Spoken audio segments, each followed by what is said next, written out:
Sebelum kita membahas secara detail dan lebih dalam dengan para pembicara, kita juga mendapat penghormatan dari Ketua Umum DPN Peradi Suara Rakyat Indonesia, yaitu Dr. Budi Karjit SMMA, untuk memberikan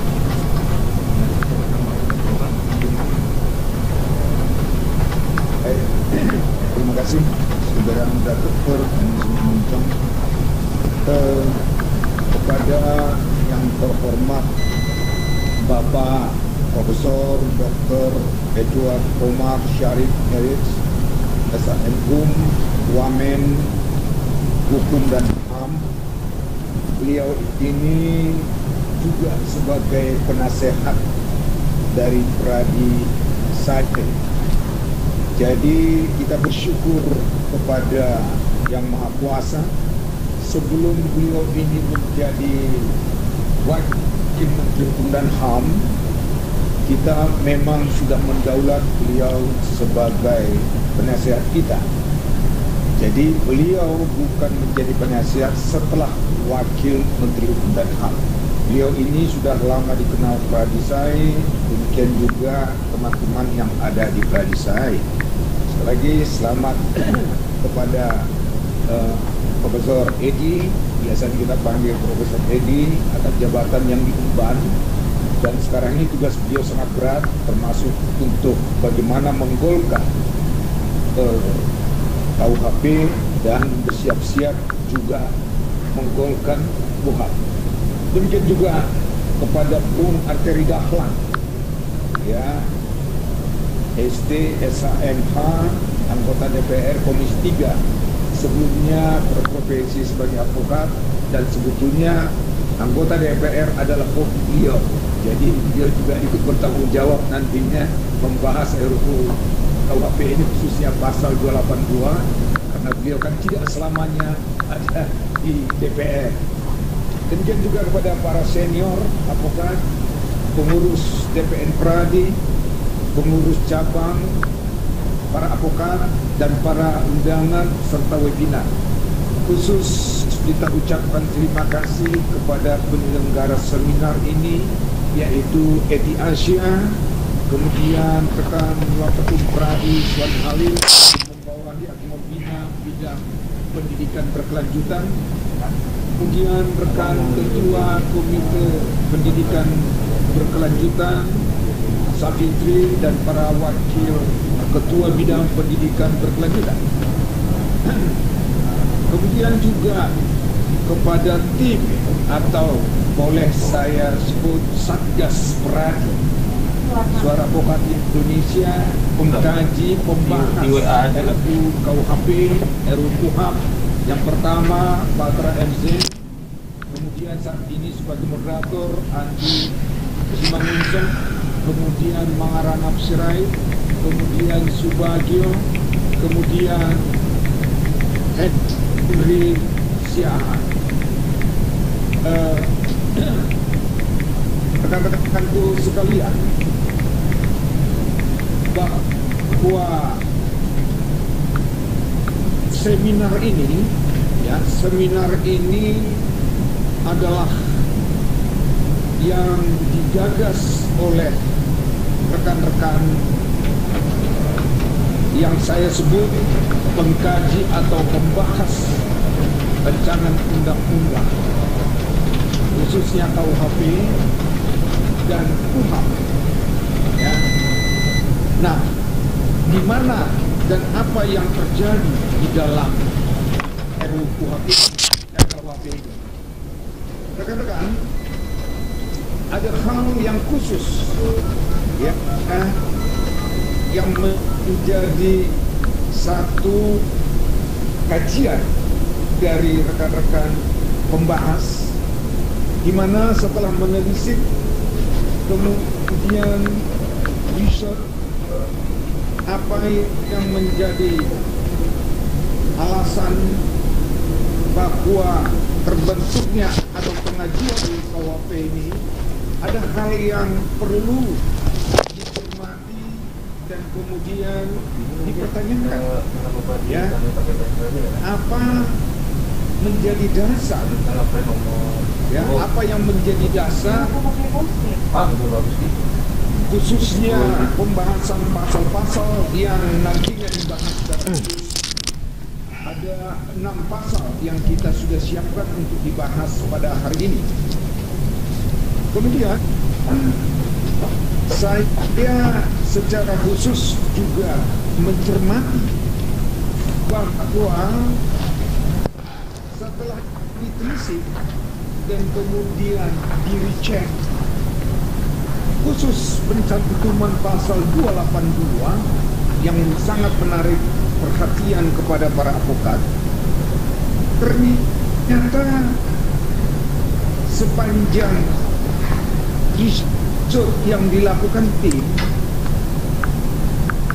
ada hal yang khusus yang terlewatkan pembuat undang-undang mengenai dasar dari pengaturan tentang tindak pidana curang pasal 282.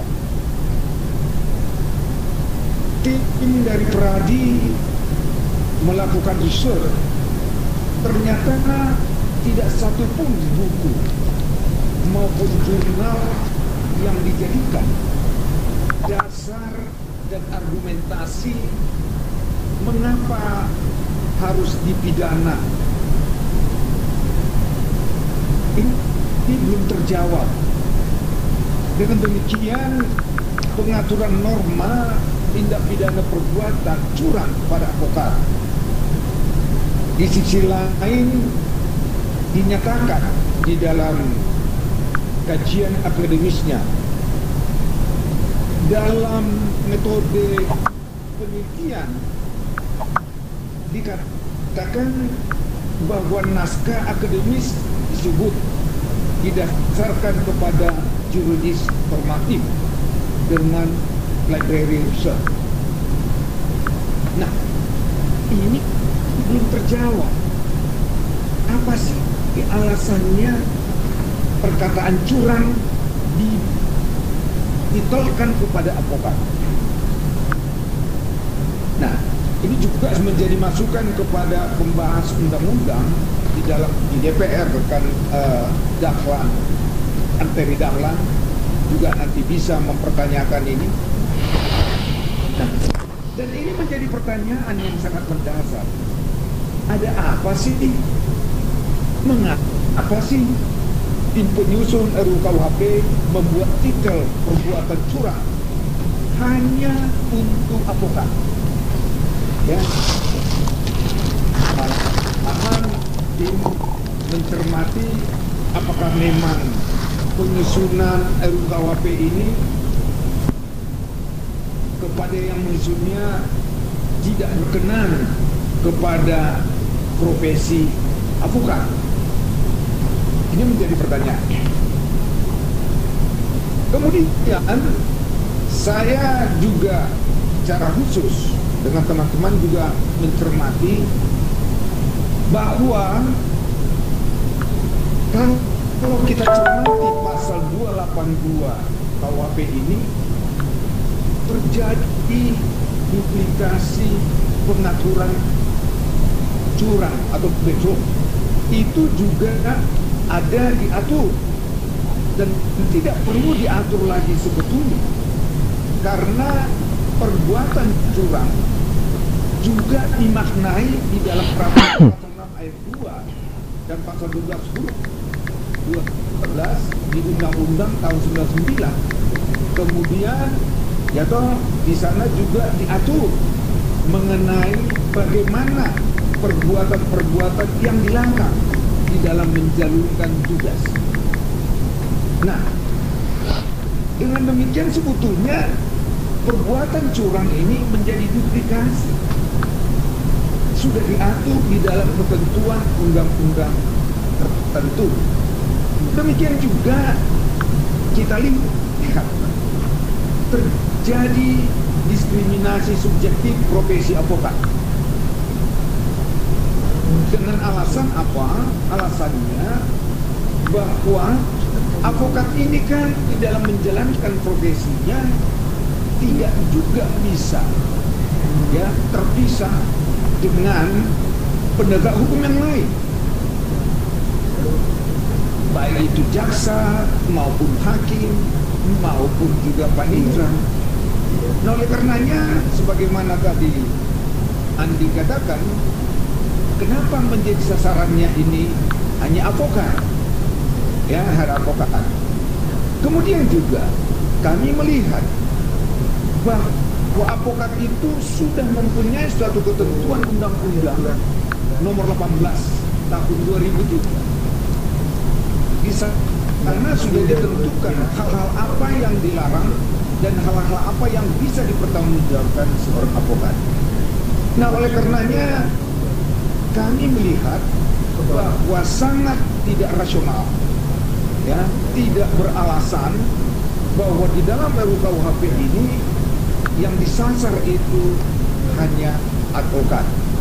Profesi yang lain, baik itu pers, dokter, akuntan, apa bedanya kita di dalam menjalankan tugas dan tanggung jawab profesi?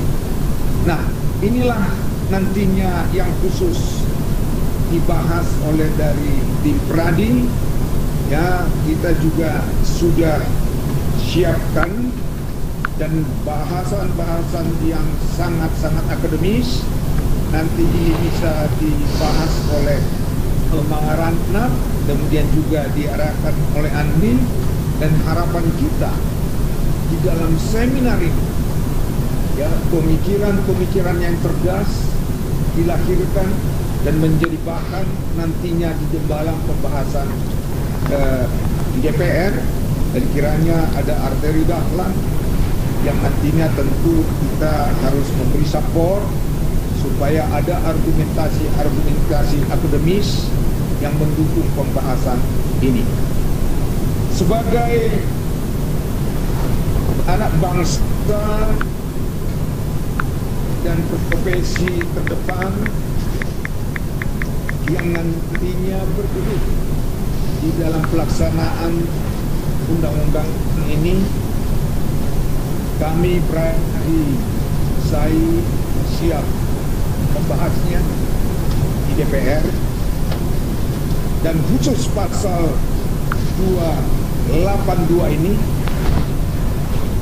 Pradi saya sudah membuat suatu komitmen bahwa pasal 282 ini jelas bisa mengkriminalisasi advokat, dan oleh karenanya dari awal sejak dicantumkan pasal 282 ini, Pradi saya menyatakan agar ini di take out dan kemudian dieliminasi, dan ini jelas-jelas sangat mengganggu advokat di dalam menjalankan profesinya.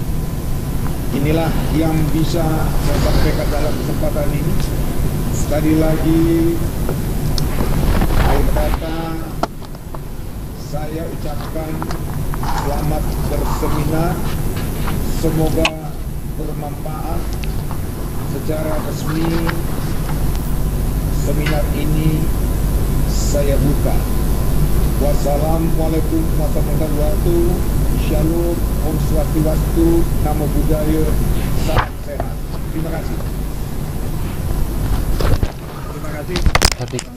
Tadi surat kuasa berapa? Sekali dengan tadi penutupnya, secara gamblang dan tegas langsung dan Jennifer bilang Pradi Suara Rakyat Indonesia meminta pasal 282 di take out dan dieliminasi. Saya situ, saya berasa dibela sebagai advokat.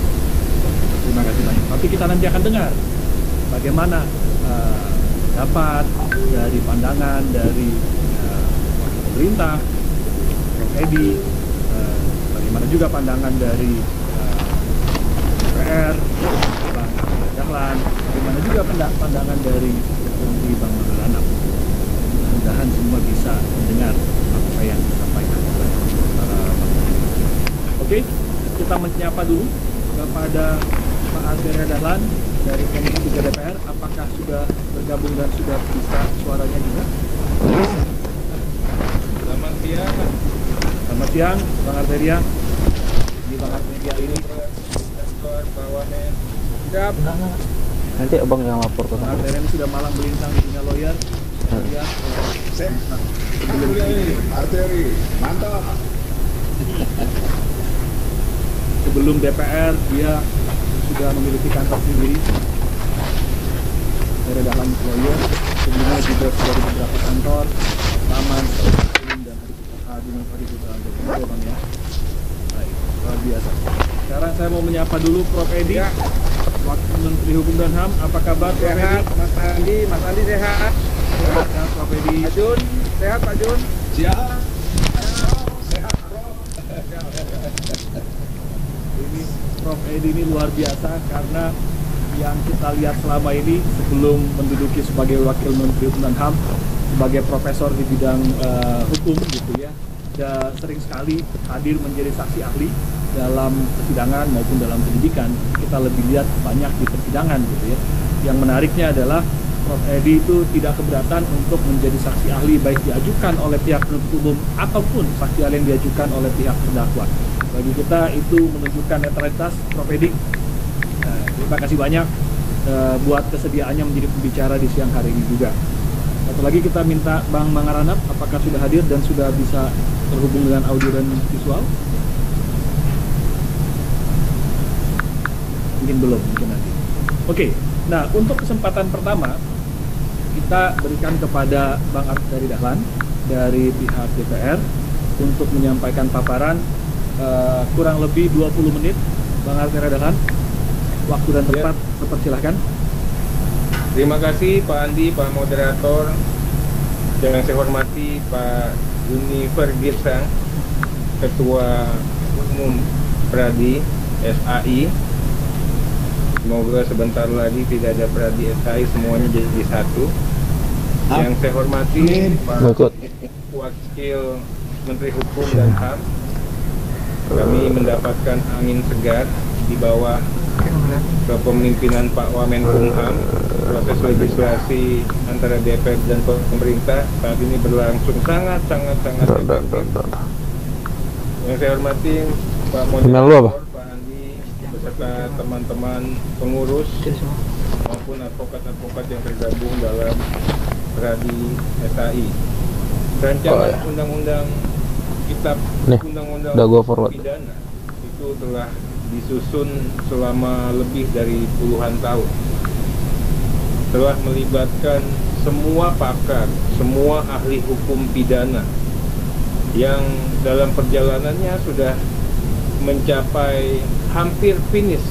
Tapi DPR RI mengatakan sebenarnya ini sudah rampung, sudah selesai.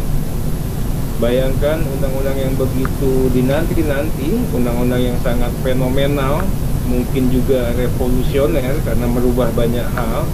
Dan yang utamanya undang-undang ini adalah undang-undang yang berkearifan lokal dan berkeindonesiaan. Memang dalam banyak hal, namanya kita membuat undang-undang, pasti ada yang mengkritisi. Pasti ada yang mungkin saja unhappy.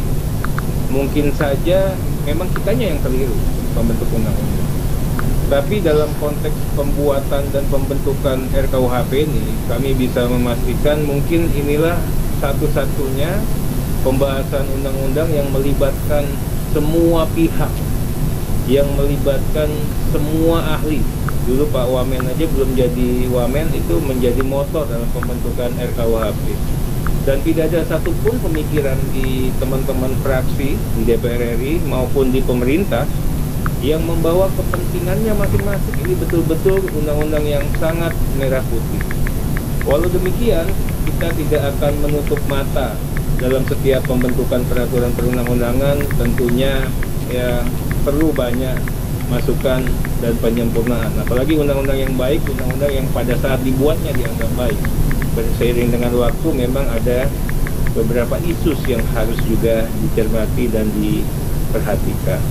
Kami jujur mengucapkan apresiasi yang luar biasa, sikap hormat, dan kami juga dapat memahami apa-apa yang baru saja disampaikan oleh Pak Ketua Pradi, Pak Junifer, maupun juga Pak Moderator, Pak Andi, yang mengkritisi beberapa ketentuan dalam RUU KUHP. Beberapa tadi sudah dihadirkan terkait dengan pasal 282 yang terkesan mendiskreditkan advokat sebagai profesi yang terhormat. Malu juga tadi, padahal di Komisi 3 isinya advokat semua, kok sampai menghadirkan pasal yang menurut advokat ini cenderung untuk mendiskreditkan advokat. Tapi memang saya juga sudah melihat dalam pembahasan RKUHP ini, Prof. Edi, memang advokat ini diundang cuma 1 kali. Sayangnya diundang tidak dalam konteks khusus seperti kita di Badan Legislasi pada umumnya dihadirkan satu persatu. Mungkin waktu itu kita bingung, Prof, yang mau diundang ini yang mana, ada 3. Nanti diundang 3-3-nya, yang nggak ada 3-3-nya pengen ikut lagi. Nah mungkin ya, saya hanya mungkin akhirnya di dalam simposium itulah kita anggap sudah merepresentasikan kepentingan advokat. Nah, kami memulai, sebenarnya kita ingin sampaikan karena porsinya kami politik hukum, kita ingin sampaikan bahwa perkembangan pembahasan RUU-KUHP pada 2014 dari 2009 sampai dengan 2019 sudah berjalan relatif sangat mulus. Ini kita bicara politik hukum. Berdasarkan Surpres nomor 35 ya, tanggal 5 Juni 2015, Presiden sudah menugaskan Menteri Hukum dan HAM untuk melakukan pembahasan RUU-KUHP di DPR RI. Surpres tersebut ditindaklanjuti oleh pimpinan dan dibahas dalam rapat Bamus tanggal 24 Juni 2015 yang memberikan penugasan kepada Komisi 3 DPR RI untuk melakukan pembahasan. Ini betul-betul produknya Komisi 3 yang produknya banyak advokat. Komisi 3 menindaklanjuti penugasan tersebut dengan menggelar rapat kerja dengan Menteri Hukum dan HAM tanggal 2 Juni 2015 untuk mendengar keterangan Presiden mengenai RUU-KUHP. Komisi 3 selanjutnya melakukan serangkaian kegiatan dalam rangka mencari masukan dan menyusun daftar inventaris masalah sebagai tanggapan terhadap naskah RUU-KUHP. Mengingat pentingnya masukan dari beberapa dan berbagai pihak, semua fraksi pada saat itu mengundang dengan inisiatifnya sendiri semua stakeholder yang terkait dengan RKUHP ini. Sayangnya memang saya juga sudah menanyakan di fraksi kami juga tidak secara khusus mengundang teman-teman advokat Peradi. Ya, mungkin sama alasannya Pak Junifer lah yang bisa menyelesaikan, karena memang saya mau undang Pak Junifer nanti Pak Otonya marah, Pak Otonya diundang nanti saya dipecat sama Bang Junifer, ini repot lagi. Nah akhirnya kita sepakati minimal representasi kepentingan advokat pada saat itu diakomodir. Nah dalam posisi itu ternyata memang pembahasan terkait pasal 282 ini sama sekali tidak ada bantahan kritis. Ini pasal boleh dikatakan pasal yang dia bisa melenggang begitu saja. Ini ada Prof. Edi juga di sini, nanti tolong disampaikan. Berbeda dengan pasal-pasal yang lain. Saya bisa bicara mengenai perluasan zina, ini sampai detik terakhir pertempurannya hebat. Bagaimana kumpul kebo, itu hebat. Tapi begitu ini sekali main lewat Pak, pasalnya. Nah, memang nanti akan menjadi bagian dari pencermatan kalau perintahnya Pak Ketua sudah minta di take out. Tentunya anak buah yang ada di DPR ini kan juga harus berjuang Pak Profesor. Tentunya akan kita coba perjuangkan, tapi kami pun juga memang punya rasio legis pada saat itu bagaimana hadirnya pasal 282 itu. Nah singkat cerita, akhirnya setelah dilakukan pembahasan sudah dibentuk panja. Panja memutuskan untuk menyerahkan pembahasan tersebut ke tingkat selanjutnya. Sudah dibentuk timus timsin. Sama juga pasal terkait dengan advokat ini nyaris tidak tersentuh. Baru terakhir muncullah perdebatan, walaupun kita katakan sudah tidak ada perdebatan, itu dihadirkan pasal 282 walaupun di bab 6 tentang tindak pidana terhadap proses peradilan itu ada pasal 281, ada pasal 283, dan kemudian juga ada pasal 515 di RUU-KUHP. Tapi yang memang hadir sebagai pending isu itu adalah pasal 282. Selanjutnya pada tanggal 18 September 2019 Panja sudah melaporkan hasil pembahasan kepada Komisi 3 dan telah mendapatkan persetujuan untuk dibawa pada tingkat pembicaraan tingkat pertama. Seluruh fraksi dan pemerintah telah menyetujui, ulang ini, seluruh fraksi dan pemerintah telah menyetujui RUU KUHP untuk dibawa pada pembicaraan tingkat kedua. Artinya materi muatan secara substansial itu sudah bisa diterima oleh pemerintah dan DPR. Perlu kami sampaikan bahwa RUU KUHP yang telah selesai pembahasannya menurut kami terdiri atas 2 buku, 36 bab dan 628 pasal. Buku pertama mengatur mengenai berlakunya ketentuan peraturan perundang-undangan pidana, termasuk di dalamnya berlaku hukum yang hidup di masyarakat, living law, kemudian tindak pidana dan pertanggungjawaban pidana, dan seterusnya. Kemudian di buku kedua mengatur antara lain mengenai tindak pidana terhadap keamanan negara, membahayakan keamanan umum, dan seterusnya. Perlu diketahui menurut pemerintah dan DPR hanya beberapa isu krusial dan isu politik hukum yang berkembang yang menjadi fokus dalam pembahasan. Tapi kita tidak bicara per pasal dulu. Pertama, kita hadirkan yang namanya penerapan asas legalitas pasif. Berdasarkan asas legalitas pasif, hukum positif baik yang tertulis maupun tidak tertulis, hukum yang hidup di dalam masyarakat dapat diterapkan di Indonesia.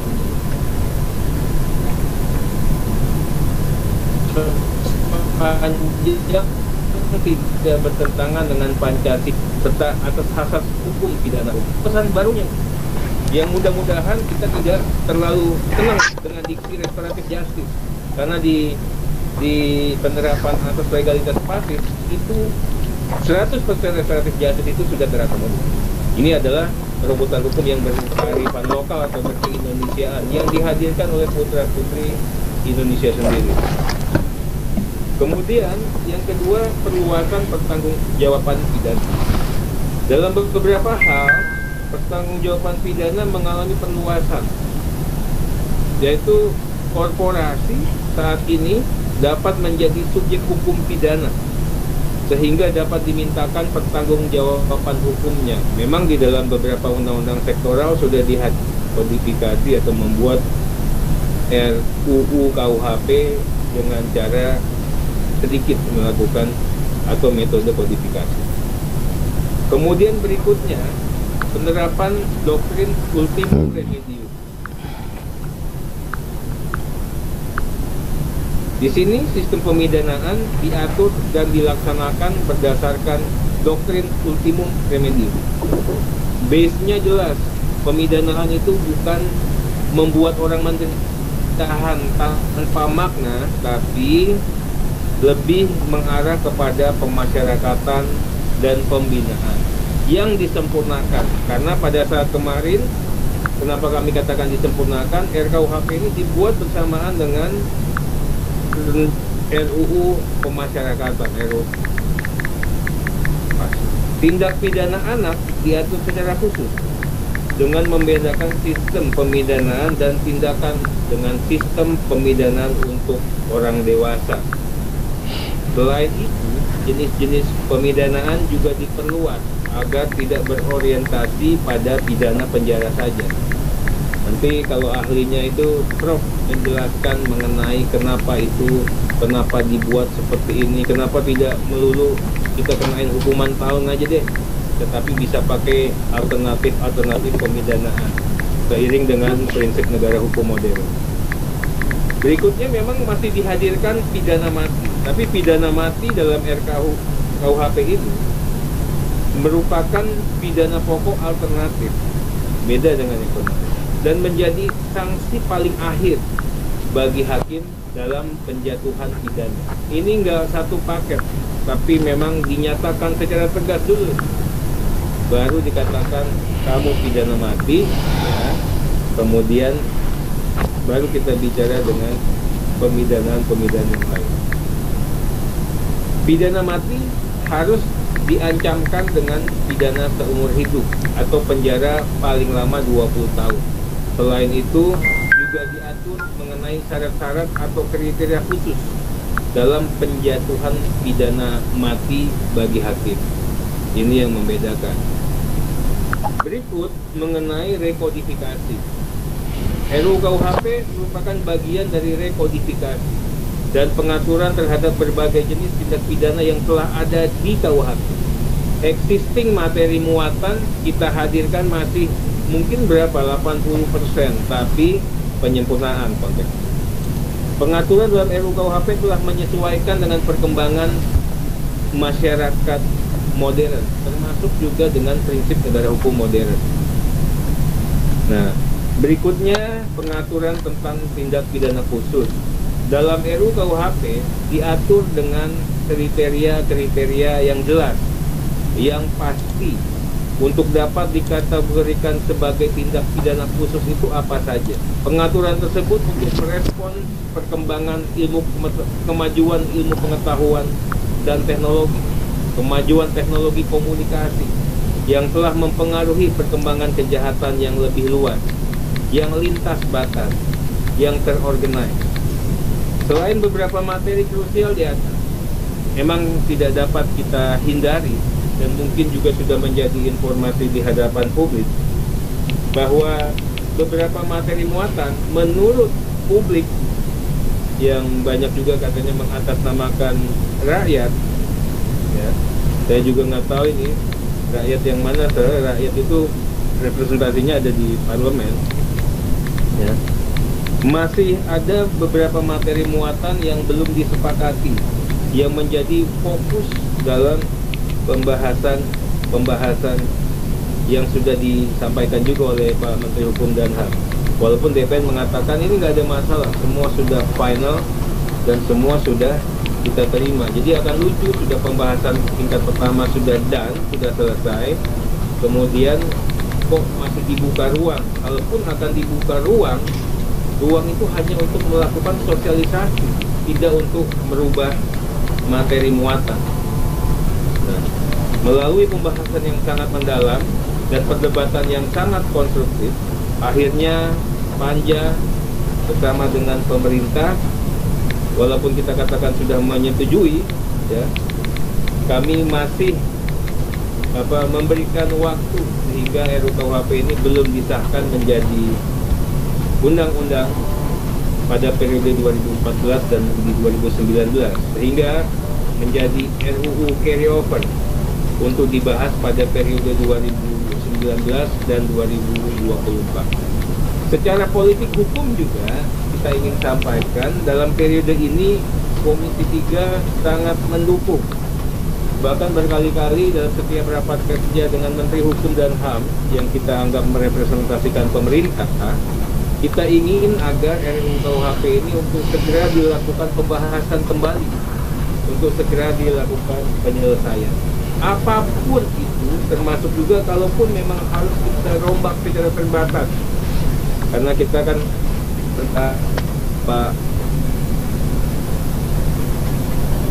Ketua Presiden sebagai salah satu itu.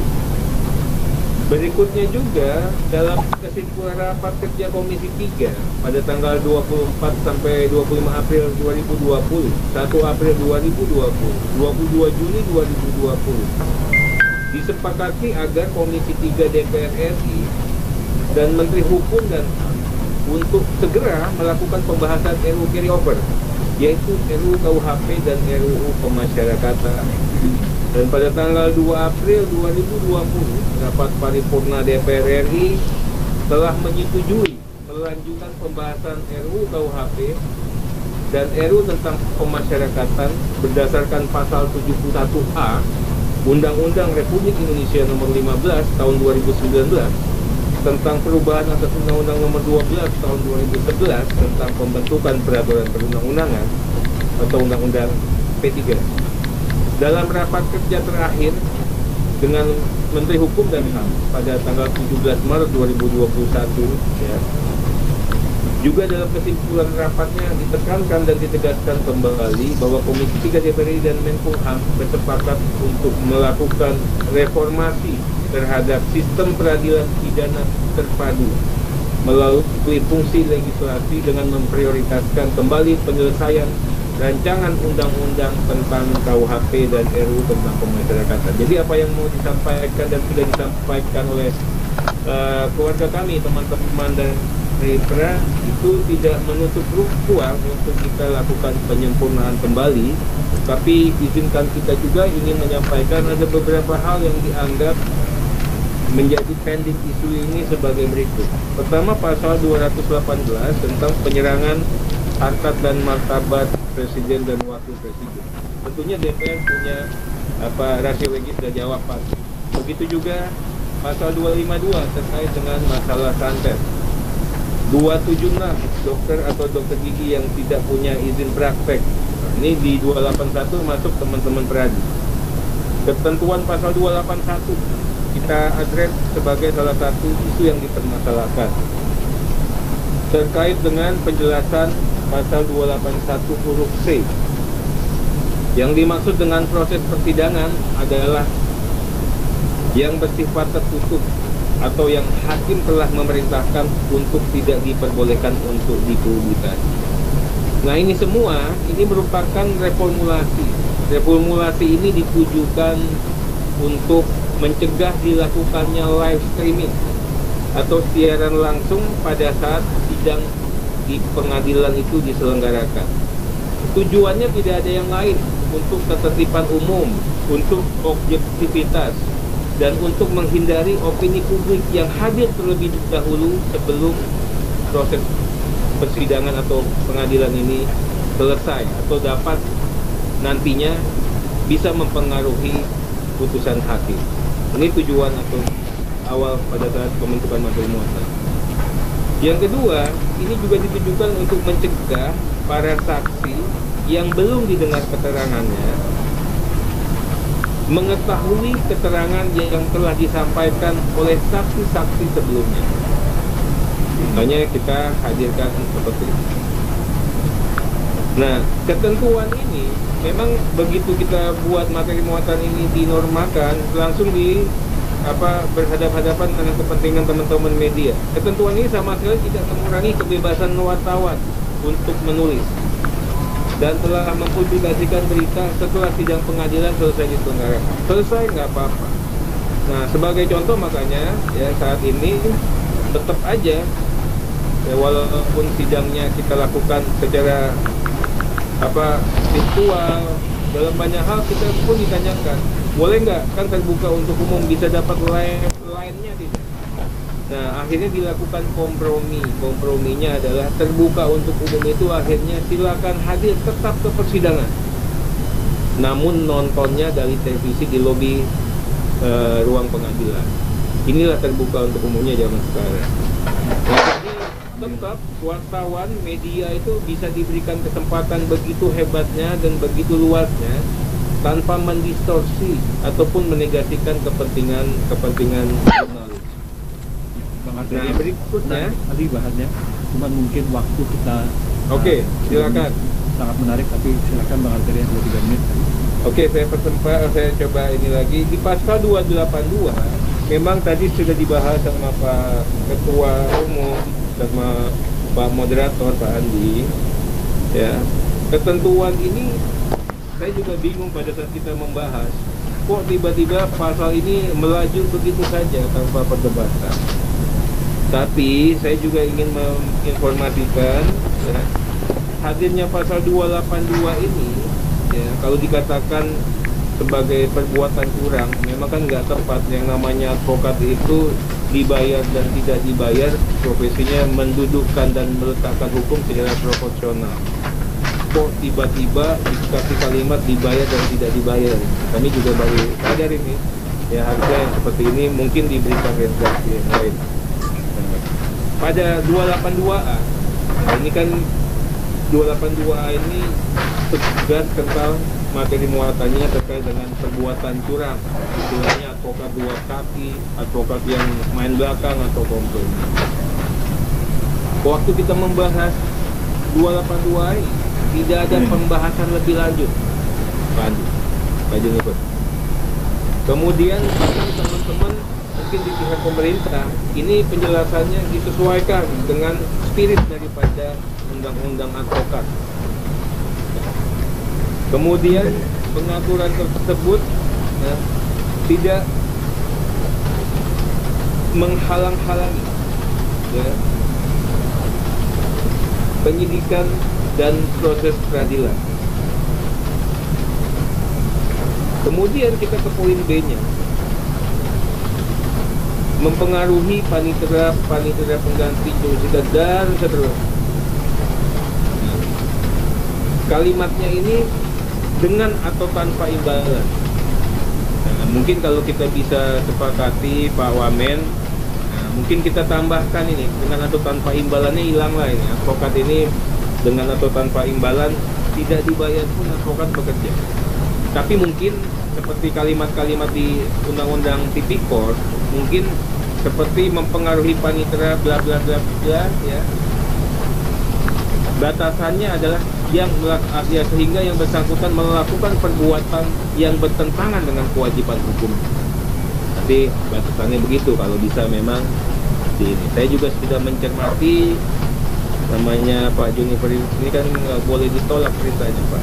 Jadi kita harus bagaimana menjabarkannya di lapangan aja ini. Nah, saya sudah cari-cari tadi redaksi sebelum, makanya saya tunda tadi, kalau bisa saya terakhir, takut nggak keluar ini rumusan materi muatan usulan. Jadi mungkin itu tetap, tapi B-nya itu batasannya adalah bagaimana yang bersangkutan berbuat melawan atau bertentangan dengan kewajiban hukum. Kalau dia mempengaruhi ya untuk sesuatu yang baik, itu nggak masalah.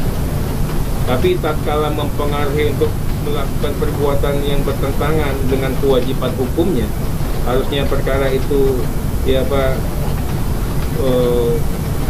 benar dijadikan salah, kemudian fakta hukumnya A menjadi B, nah ini yang nggak boleh.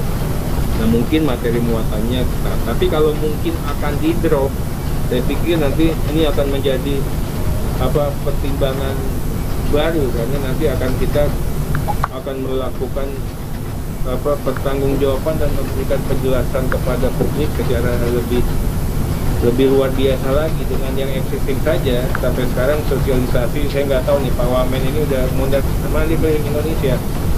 Nah, jangan-jangan ya, takutnya nanti Pak Wamennya kena COVID, kebanyakan ketemu orang. Jadi kalau bisa kita lakukan redaksi-redaksi yang begitu soft, tapi substansinya mengena Pak Ketua, Pak Juniper.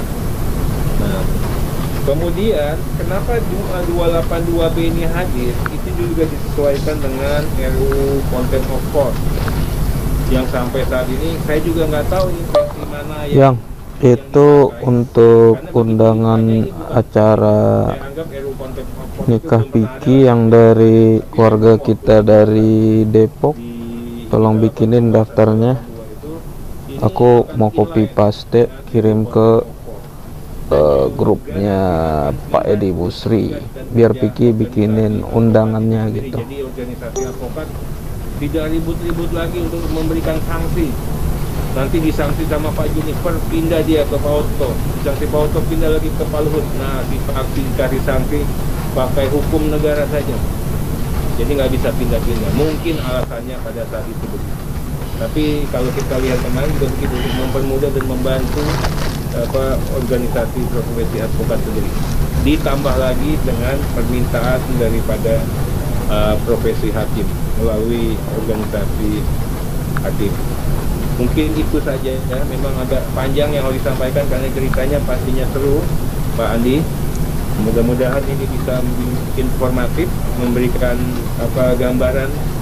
Artinya DPR RI bekerja sangat serius, sangat hikmat. Mana yang terbaik bagi advokat yang berurusan dengan kepentingan advokat, selama memang rasional, masuk rasio legis, selama memang orientasinya kepastian hukum, keadilan dan kemanfaatan, pastinya kita akan akomodir. Tujuan kita nggak ada bagaimana kita membuat ini akan RKUHP ini menjadi legacy kami yang di Komisi 3 ini sehingga sampai kapanpun mudah-mudahan akan lama dan panjang umurnya, dan mudah-mudahan anak cucu kita bisa mengenang bahwa ada kita dan tanda tangan kita di RKUHP. Terima kasih Pak Junifer, Pak Andi, teman-teman advokat-advokat yang bergabung dalam Peradi, dan Pak Wamen.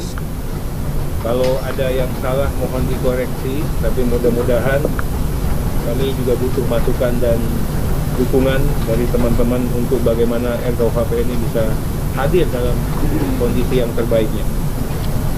Baik, terima kasih Bang Arteria Dahlan. Tadi senang sekali mendengar bahwa masih terbuka ruang untuk rombak terhadap terbatas terhadap pasal-pasal yang dianggap masih dibicarakan, terutama 282. Tadi pas penutup Bang Arteria Dahlan lebih mungkin saat ini terbuka untuk merubah kalimat-kalimatnya, mungkin belum ke arah drop, cuma mungkin boleh dipertimbangkan ulang untuk mendrop seluruhnya, seperti tadi kata Ketua Umum Peradi, mendrop seluruhnya agar tidak ada lagi ancaman pidana terhadap advokat. Kalau memang dia memang salah secara etik, biarlah dia diputus secara etik, jangan dia jadi dipidana, apalagi pidana 5 tahun Pak. Itu nggak main-main, langsung bisa ditahan Pak.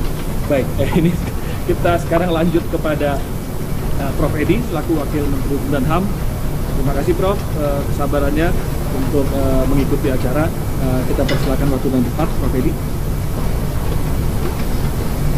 Masih mute, Prof. Ya, terima kasih Mas Andi. Assalamualaikum warahmatullahi wabarakatuh. Shalom, Om Swastiastu, Namo Buddhaya. Pak Jun yang saya hormati, Mas Arteria Dahlan, Komisi 3 DPR. Ini advokat yang merangkap anggota DPR atau sebaliknya ya? Tapi yang jelas dua-duanya. Yang jelas selama sebelum saya menjadi wamen sampai setelah menjadi wamen, saya cukup enjoy Pak Jun kalau bertemu dengan teman-teman di Komisi 3, karena itu tadi kebagian besar adalah sarjana hukum, advokat, jadi kalau bicara itu kita pada frekuensi yang sama, jadi enak lah kira-kira seperti itu. Saya kira begini ya, tadi saya kira sudah dijelaskan secara panjang lebar oleh Mas Terry tadi, dan kita berharap bahwa bisa segera mungkin dilakukan pembahasan. Memang kalau kita melihat terakhir pada tanggal 19 September 2019 ketika pengesahan RUU KUHP ini dipending, kemudian selama tahun 2020 itu kita tim pemerintah bersama ahli mencoba membuka kembali yang menjadi kritik, apa yang menjadi kontroversi dalam penolakan pengesahan RUU KUHP di 2019. Saya kira yang dikatakan oleh Mas Terry tadi benar sekali, karena ini adalah RUU carry over. Ada dua RUU carry over, yaitu RUU KUHP dan RUU Pemasyarakatan. Maka pertanyaannya adalah bagaimana mekanisme carry over itu. Nggak ikut. Sebab apa? Sebab sampai detik ini kita belum punya satu praktek besok membahas RUU. Biasa gue bapak pagi jam 8 jam 9. Kalau kita mau saklek ya sudah. Benar dikatakan oleh Terry tadi bahwa antara pemerintah dan DPR besok gue ngurus bukti. Kalau dulu sudah pengesahan tingkat pertama, Ya, tadi bro. maka seharusnya tinggal di talk saja, kira-kira kan begitu. Tetapi kita ini kan tidak menutup mata. Seperti tadi juga dikatakan oleh Mas Terry, bahwa pembahasan terbatas tetap terbuka terhadap pasal-pasal yang kontroversi, bukan di pemerintah dan DPR, tapi oleh publik. Oleh karena itu, bagaimana kita mensikapi pasal-pasal tersebut? Ada beberapa alternatif. Alternatif yang pertama, ya tetap saja, seperti misalnya pasal 218 RUU KUHP tentang penghinaan terhadap presiden. Kalau itu pemerintah tetap pada standing positionnya, pasal itu pasti tetap ada. kami bisa menjelaskan apa raison d'être dari pasal itu, apa yang harus dipetik, dan itu sama sekali tidak merintangi dalam hukum demokrasi, sehingga pemerintah bersikukuh tetap mempertahankan rumusan pasal tersebut. Kalau toh nanti itu disahkan, kalau tidak ada yang setuju, silahkan nanti kita bertemu di Mahkamah Konstitusi, kira-kira seperti itu. Tetapi ada pasal-pasal yang memang dalam setahun lebih kita melakukan kajian, itu perlu direformulasi. Tetapi juga kemungkinan yang ketiga, ada pasal-pasal yang setelah kita melakukan telaah dalam 1 tahun lebih ini, kemungkinan akan dihapus. Sebagai misal, Mas Terry, Pak Jun, dan teman-teman peserta webinar, misalnya ketentuan tentang pasal 276 ya. Pasal 276 itu tentang dokter atau dokter gigi yang melaksanakan pekerjaan tanpa izin. Ini setelah kita kaji ulang, ternyata ini sudah ada di dalam pasal 76 Undang-Undang Nomor 29 Tahun 2004 tentang praktek kedokteran. Sehingga sekali lagi tidak menutup kemungkinan, ini kita berbicara dengan teman-teman Komisi 3 DPR, tidak menutup kemungkinan untuk pasal ini di take out, dikeluarkan. Kembali kepada pasal 282 KUHP ini, persis yang dikatakan oleh Mas Heri tadi, ini kok tiba-tiba luput dari perhatian kita waktu membahas. Karena sama sekali tidak ada protes. Setelah RUU KUHP pending dan kemudian ada catatan-catatan dari publik, bahasa Jawa ini baru kita salah, oh iya. Sehingga saya kira minggu lalu kita, tim internal pemerintah, para ahli sudah melakukan pertemuan dengan Pak Jun, Pak Luhut, juga Pak Oto, dan teman-teman advokat lainnya, bahwa ini betul-betul menjadi atensi, Mas Terry, menjadi atensi dari kita. Karena saya, ya ini bukan sebagai wamen ya, secara akademisi, kalau saya melihat pasal ini sepertinya memang diskriminatif ya. Kok yang hanya diancam hanya advokat, seolah-olah yang bermasalah di sistem peradilan pidana itu hanya advokat, padahal tidak jarang juga jaksa itu bermasalah. Kok ini yang diancam hanya advokat. Jadi saya bilang, ini kalau saya baca ini pasal sepertinya memang diskriminatif, kok yang diserang hanya advokat. Padahal yang namanya perlindungan hukum itu kan ada dua. Ada perlindungan hukum secara in abstrakto, ada perlindungan hukum secara in concreto. Kalau kita berbicara perlindungan hukum secara in abstrakto, berarti kita berbicara mengenai norma hukum, mengenai substansi aturan hukum. Bagaimana dikatakan suatu norma itu memiliki perlindungan hukum secara in abstrakto? Ada dua prasyarat. Yang pertama, dia menjamin kepastian hukum, dan yang kedua, dia tidak boleh bersifat diskriminatif. Ketentuan ini tidak memberikan perlindungan karena dia bersifat diskriminatif. Terus terang saya baru ngeh betul itu. Jadi tadi itu bukan kita mengada-ada, tapi apa yang disampaikan oleh Mas Terry itu benar sekali. Kita luput ketika dalam pembahasan antara pemerintah dan DPR, kita tidak memperhatikan. Jadi kami itu baru ngeh juga loh, kok ternyata ada pasal seperti ini. Oke, makanya ini terus terang sekaligus saya lapor kepada Mas Terry dan teman-teman Komisi 3. Jadi setelah kita melakukan sosialisasi di 12 kota RUU KUHP ini, kami sejak pertengahan Juni sampai tadi pagi itu kami melakukan diskusi intensif dengan melibatkan partisipasi publik tentang pasal-pasal yang dalam tanda petik itu menimbulkan kontroversi di publik.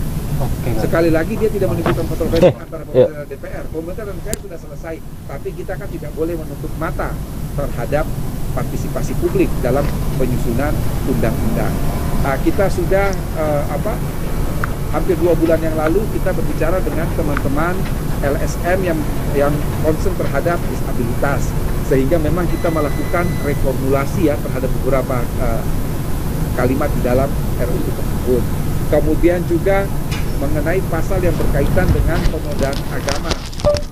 Maksudku itu buat keluarganya Mas Tommy, Andy, dan minggu kemarin kita meminta masukan jambu, dari teman-teman advokat Apa lagi terkait ya? pasal 282. Ya siapalah yang keluarga kita memang benar, ini. seperti Mangga yang dikatakan Pak gitu-gitu. Jun, itu kelihatan sekali karakter advokat ya. Biar kita Kalau juga nggak negosiasi, kalau disalahin nanti kan. apa tujuannya nggak diundang ya, ya karena sudah di take out kira-kira kan begitu. Tumi sama Itu kan permintaan Nida kan nggak orang pasti ngasih nego kan tahu. tidak mungkin nego yang Itu nama kurang, pasti kita negonya yang lebih, negonya lebih apa di take out kan kira-kira Itu nggak kan ada selesai. bantahan Tetapi, gitu. Tapi kalau udah inilah kita dikasih bikin solution. listnya, saya setuju, saya nggak dia secara kirim pribadi ya, menyatakan tapi bahwa pasal ini kesalahannya diskriminatif, sama dia tidak boleh. gitu ya. Tidak boleh ada pasal seperti ini yang mana kok hanya yang disadar hanya advokat.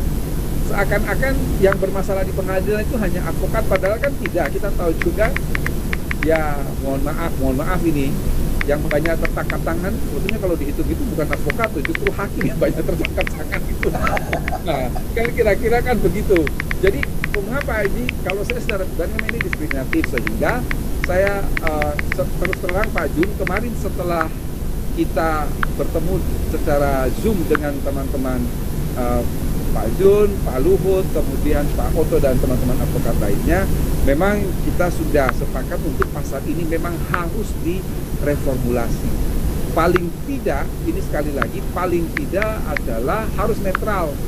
Jadi tidak hanya persoalan advokat yang disebut, artinya tidak hanya sebagai adresat dari pasal itu tidak hanya advokat, bisa juga adalah bukan bisa, tapi semua harus dimasukkan, baik hakim, jaksa, advokat maupun panitera. Jadi bisa dimasukkan supaya tidak ada diskriminatif atau hanya advokat saja. Tetapi sekali lagi yang benar kata Pak Jun, yang namanya negosiasi itu kan tawarannya harus lebih ya di take out. Tapi nanti kita akan melihat lagi. Terus terang tadi Pak Jun, Bapak Ibu peserta webinar, tadi saya baru selesai rapat internal dengan tim ahli itu jam 1 siang, dan saya sudah mengatakan kepada Bapak Ibu tim ahli bahwa sore hari ini saya akan bertemu dalam seminar terkait pasal 282, dan hasilnya itu akan saya bawakan dalam rapat internal minggu depan. Tentunya suara dari Pak Jun, dan kemarin juga Pak Sirait sudah bicara juga dengan saya di kantor staf, di staf khusus Presiden. Ya betul, sama dengan Pak Jun, di take out, dikeluarkan. Tapi juga ada alternatif, oke, pasal ini dibuat netral sehingga tidak ada lagi diskriminasi. Jadi penyebutan tidak hanya advokat tapi juga semua petugas peradilan dalam konteks sistem peradilan pidana. Jadi sekali lagi sebetulnya saya sering hadir dalam acara webinar bukan untuk mau berdebat, bukan untuk mau banyak berbicara, tetapi justru mendengar. Kan lebih banyak mendengar itu jauh lebih baik untuk kita kemudian melakukan kajian secara komprehensif, ya. Tapi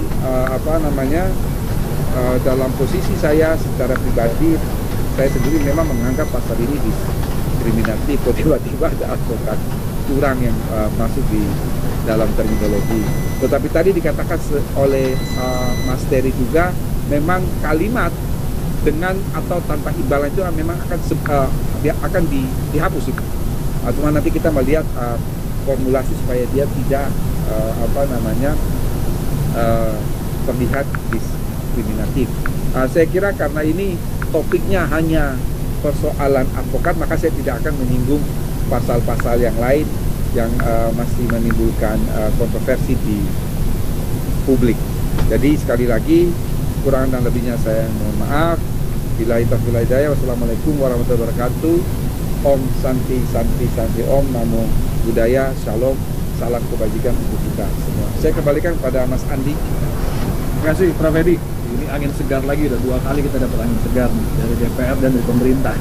Nah, cuman memang angin segarnya ya dikatanya kalau negosiasi harus paling mentok ya Prof ya. Saya cuma titip pesan aja Prof. Bang Arteria, namanya advokat sudah pasti tugasnya berusaha mempengaruhi negara. Jadi apapun perubahannya itu, ya digantilah. Mempengaruhi itu tugas kita. Nggak mungkin diatur mempengaruhi itu sebagai satu kejahatan. Gitu Prof, sama Bang Arteria ya. Udah terlalu banyak di pesan sponsornya. Sekarang kita beralih kepada pembicara ketiga dari Pradi Suara Indonesia, Bang Mangaranap. Silahkan, waktu dan tempat kita persilakan.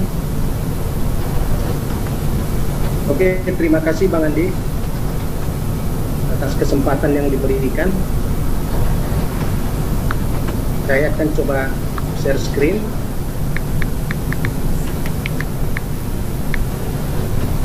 Kemarin saya izin Bang Ketum, kemarin saya bilang ke Edi supaya sebagai untuk para Go-Makers izinkan kami besok untuk menjelaskan secara sains maupun dari segi politik hukum kenapa harus dipertimbangkan secara tegas apa yang kami akan sampaikan sebagaimana sudah disampaikan oleh Pak Ketua Umum Univer tadi.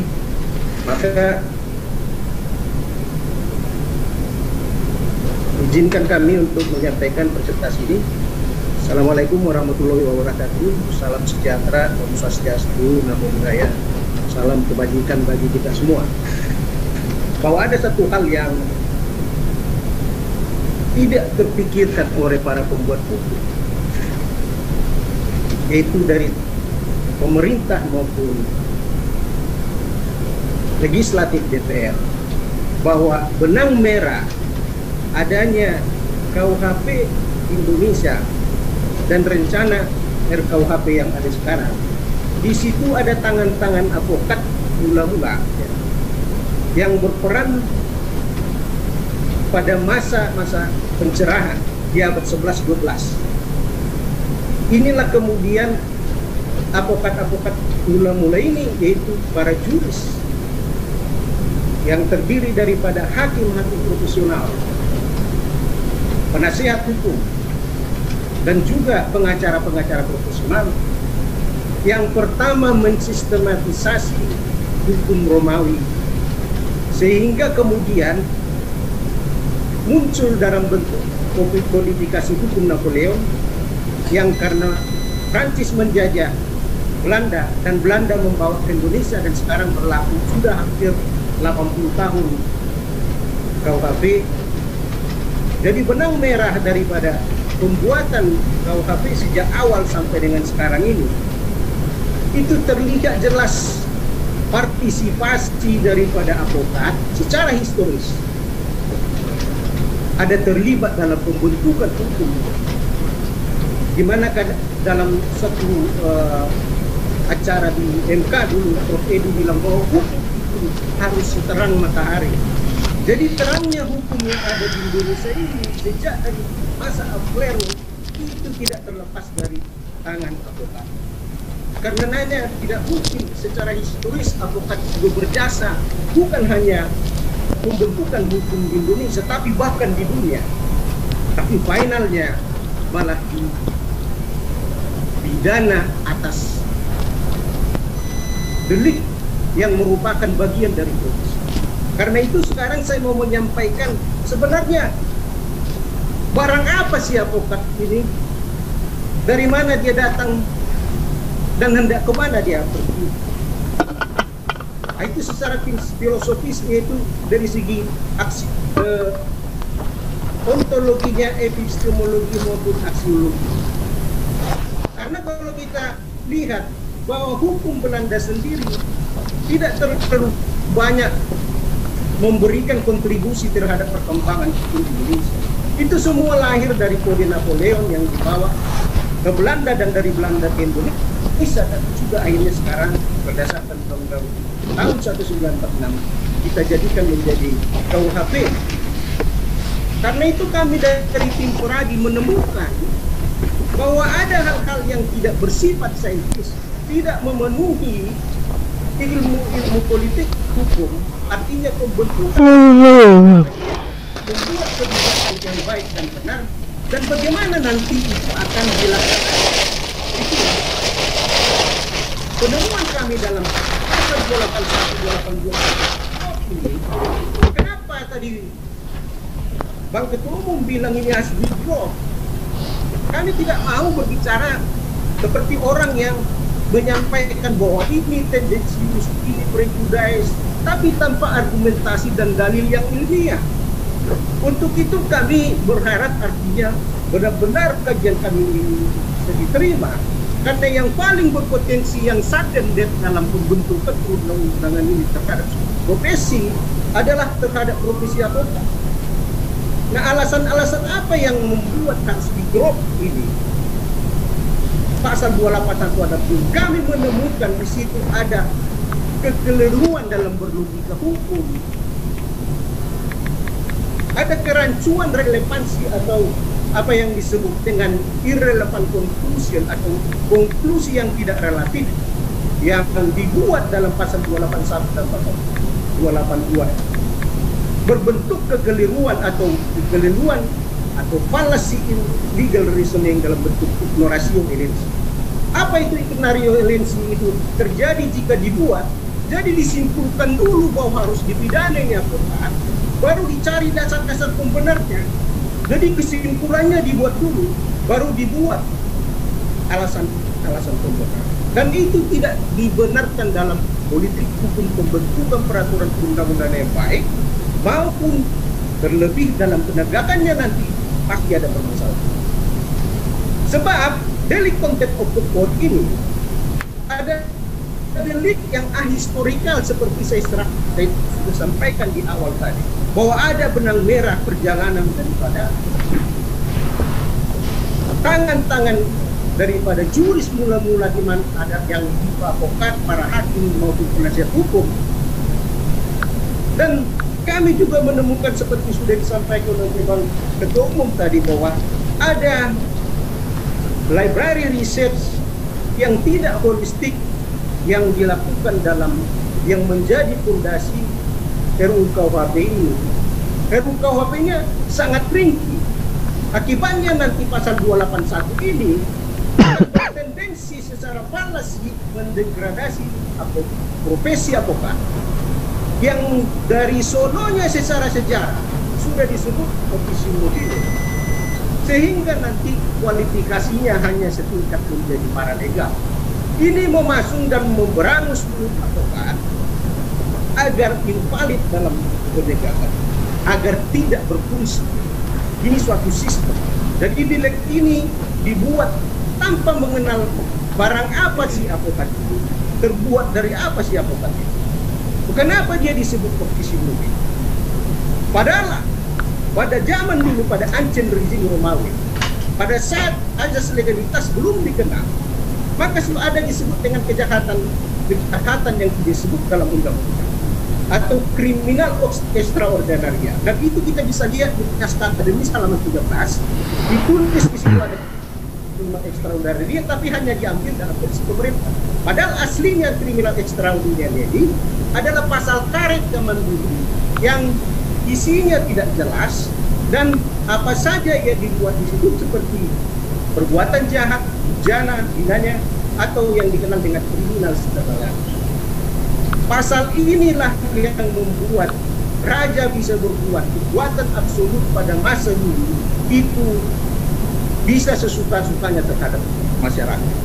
Tiba-tiba muncul sebuah profesi yang mau menegakkan human rights, melawan kekuasaan pada masa itu. Padahal suasana masa itu yang sangat mencekam, buatnya absolut monarki. Tiba-tiba ada sebuah profesi yang mau dengan hanya satu surat kuasa saja dia langsung mau berhadapan dengan kekuasaan. Dan akhirnya masyarakat mengatakan, ofisi dulu, what a nubile this profession. Dia sekali profesi, udah nggak dibayar hanya secara kertas. Sekarang pasang badan ganti kita melawan kekuasaan, padahal nggak dibayar. Jadi masa profesi advokat ini dikatakan sebagai profesi mulia itu karena sejarah, karena kemampuannya menjadi dan kemampuannya untuk beracara di peradilan, sehingga dikatakan menjadi patroni kausarot atau patroni yang ini dikenal sebagai advokat. Inilah yang membuat advokat disebut mulia atau profesi mulia. Jadi kalau zaman dulu advokat disebut profesi yang mulia, kenapa setelah Indonesia merdeka, setelah Indonesia mau menegakkan supremasi hukum, malah advokat yang menjadi ofisial menjadi degradasi kualifikasi. Ada apa di balik ini? Nah, ini menjadi pertanyaan bagi kita. Itu sebabnya kita mau menginginkan pemerintah maupun DPR mendengarkan benar-benar apa yang menjadi alasan historis, alasan ilmiah maupun alasan politik hukum yang kami sampaikan. Salah satu yang Bang Mangarana, ini luar biasa menarik, cuman waktunya mungkin 3 menit lagi karena kita mau kasih kesempatan buat tanya jawab juga buat Nah, suasana kebatinan, baik Bang, suasana kebatinan yang membuat suasana mencekam itu, yang membuat para penguasa masa itu benar-benar membenci advokat, maka kami William Shakespeare dalam sebuah drama dia mengatakan bahwa the best thing to do, let's give all the law. Hal pertama yang harus kita lakukan bunuh semua agar penguasa. Inilah landasan historis ini yang masuk ke dalam Undang-Undang Advokat pasal 5 ayat 1 bahwa advokat berstatus sebagai bebas dan mandiri. Jadi tidak muncul dengan sendirinya itu di Undang-Undang Advokat. Jadi dia di Undang-Undang Advokat itu di konsideran huruf C-nya dikatakan advokat sebagai profesi, advokat as profession. Mana bisa profesi dihukum? Yang dihukum adalah setiap orang. Dan di dalam konsideran huruf C Undang-Undang Advokat dikatakan perlu dijamin dan dilindungi undang-undang demi supremasi hukum. Nah, kenapa sekarang masalah masih pidana? Delik 281, 282 itu menjadi delik yang historis, sesat secara keilmuan dan blunder terbesar dalam sejarah hukum. Dan metode penelitian yang ditemukan tidak dapat dipercaya, tidak ilmiah. Karena teori pembenaran yang dipakai John Austin, Hans Kelsen, Werner Arisidanta yang mengatakan hukum itu apa? Benar, a command of God, a command of sovereign power. Tetapi isi hukum itu apa? Isi hukum itu adalah moral. Jadi hanya dikutip-kutip saja di naskah akademis tersebut dan juga memidana yang merupakan ranah hukum material. Dan terjadi penyelidikan hukum di halaman 77 naskah akademis terakhir. Di situ ditulis tindak pidana di bidang advokat. Tadi Bang Ketua Umum sudah jelaskan, padahal tidak ada sama sekali di dalam Undang-Undang Advokat itu ada delik advokat. Yang adalah syarat advokat untuk diangkat tidak boleh terpidana dan lain sebagainya. Kemudian coba kita lihat dalam alasan pembenar dalam RUU KUHP. Di dalam RUU KUHP sudah alasan pembenar untuk melakukan menghilangkan sifat melawan hukumnya, yaitu pasal 31, setiap orang yang melakukan perbuatan dilarang tidak dipidana. Padahal surat kuasa dan perjanjian advokat dengan kliennya itu adalah surat kuasa yang mengandung asas fakta serpanda. Di situ menjadi kualifikasi dia dengan undang-undang. Padahal sudah jelas di sini alasan pemaaf undang-undang advokat bahwa advokat adalah profesi yang bebas mandiri, advokat tidak bisa bebas menjalankan dan tidak bisa dipidana dalam menjalankan profesi karena memiliki hak. Kemudian kita lihat coba siapa-siapa saja yang berpotensi untuk melakukan tindak pidana yang dalam 1 menit terakhir. Semua berpotensi. Tetapi jurisdiksi mengadilinya komisi yudisial, hakim jurisdiksinya, komisi yudisial dan Mahkamah Agung dan juga penyidik, polisi, jaksa, KPK, semua ada pengadilan yang bersifat etis. Tapi kenapa giliran advokat di 281 RKP menjadi dipidana, sementara yang di luar daripada jurisdiksi sistem peradilan pidana yaitu dokter, pers, semua juga diadili di sidang etik. Kemudian kalau kita lihat lagi tentang janji daripada RKUHP, dikatakan di situ asas keseimbangan. Tapi saja yang muncul. Dan kenapa pengadilan itu adalah sarana aplikasi ilmu? Kenapa hakim itu ditempatkan di tempat yang maha tinggi? Karena dia mewakili Tuhan. Yang mewakilnya Tuhan nggak boleh tipis kupingnya. Karena advokat itu memang sudah dikualifikasi, disekolahkan, didoktrin untuk menerobos semua ketidakadilan dan ketidakpastian. Jadi ketika terjadi untuk meyakinkan antara peer to peer antara jaksa hakim karena satu guru satu ilmu, karena mungkin itu menjadi sebuah tindak pidana. Itu adalah forum yang sah. Karena apa? Advokat itu adalah perwakilan klien. Dia sebagai penasehat, konsultan, attorney, pengacara, orator, negosiator, kalkulator dalam bidang evaluator. Dan yang paling penting sekarang Kemenristek sedang berupaya membuat suatu prodi ngarep gimana? Tujuannya apa? Supaya ada guru besar advokat. Berarti nanti kalau guru besar ada makin mempengaruhi dia. Ini sudut pandangnya jangan, sudut pandangnya bukan dari situ. Sudut pandangnya ini keluarga di Depok ini namanya. Nih kalau lu mau undang, ini namanya. Kalau lu mau nggak undang terserah lu. Itu bukan ngarep. Soalnya nanti kalau undangannya nggak dia bikin, dia nyalain kita. Soalnya kita nggak ngasih tahu. Dan dia kan kita bakal nyalain dia juga. Lu nggak nanya. Lah udah tahu adek kayak gitu kan, main todong aja lah aku lagi. Bukan masalah ngarep apa enggak. Walaupun diundang mang ada pasti datang. Kan juga enggak. Berarti itu kewajiban Piki lah, kalau mang mau undang. Kewajiban kita ngasih tahu nama keluarga di Depok. Selesai. Itu aja. Dalil-dalil yang dibangun dalam naskah akademisi itu adalah jadi bukan ngarep-ngarep. Lagian juga kalaupun diundang mang bakal datang itu. Covid begini ke sana, pulang-pulang nanti malah pada kena. Sumber hukum itu adalah Itu aja. Cuman kan nih biar dia juga tahu si Piki di Depok itu keluarga kita ada. Tuh. Lu mau undang terserah lu. Tuh. Gua ngarep diundang. Lah. Bukan masalah ngarep. Apain ngarep? Itu. Aku mengantisipasi itu aja yang jadi nih sekarang karena kita udah sodorin itu bolanya sekarang di Piki. Nah, kalau didiamin dia kena sama papa mamaku tuh. Kenapa? Perkawinan sesama jenis itu fakta. Betul nggak? Advokat melakukan perbuatan curang, tukang sayur juga bisa melakukan itu. Semua juga Yos, aku bentar lagi pulang ya. Dipidana bukan hanya Udah. tapi karena bukan fakta, bukan moral. Yang moralnya aja yang barang siapa melakukan penghilangan nyawa maka masuk dia pasal pembunuhan. Tidak disebut satu persatu di situ. Maksud saya begitu. Jadi harus digorokkan karena kita percaya kepada Tuhan yang Maha Esa itu dalam sebagai negara. Baik.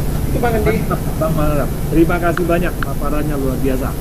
Oke, nah kepada semua peserta webinar, ya, silahkan untuk mengajukan pertanyaan jawabannya nanti kita sampaikan kepada pembicara di kolom Q&A, di kolom question and answer itu ada, silahkan masukkan di situ.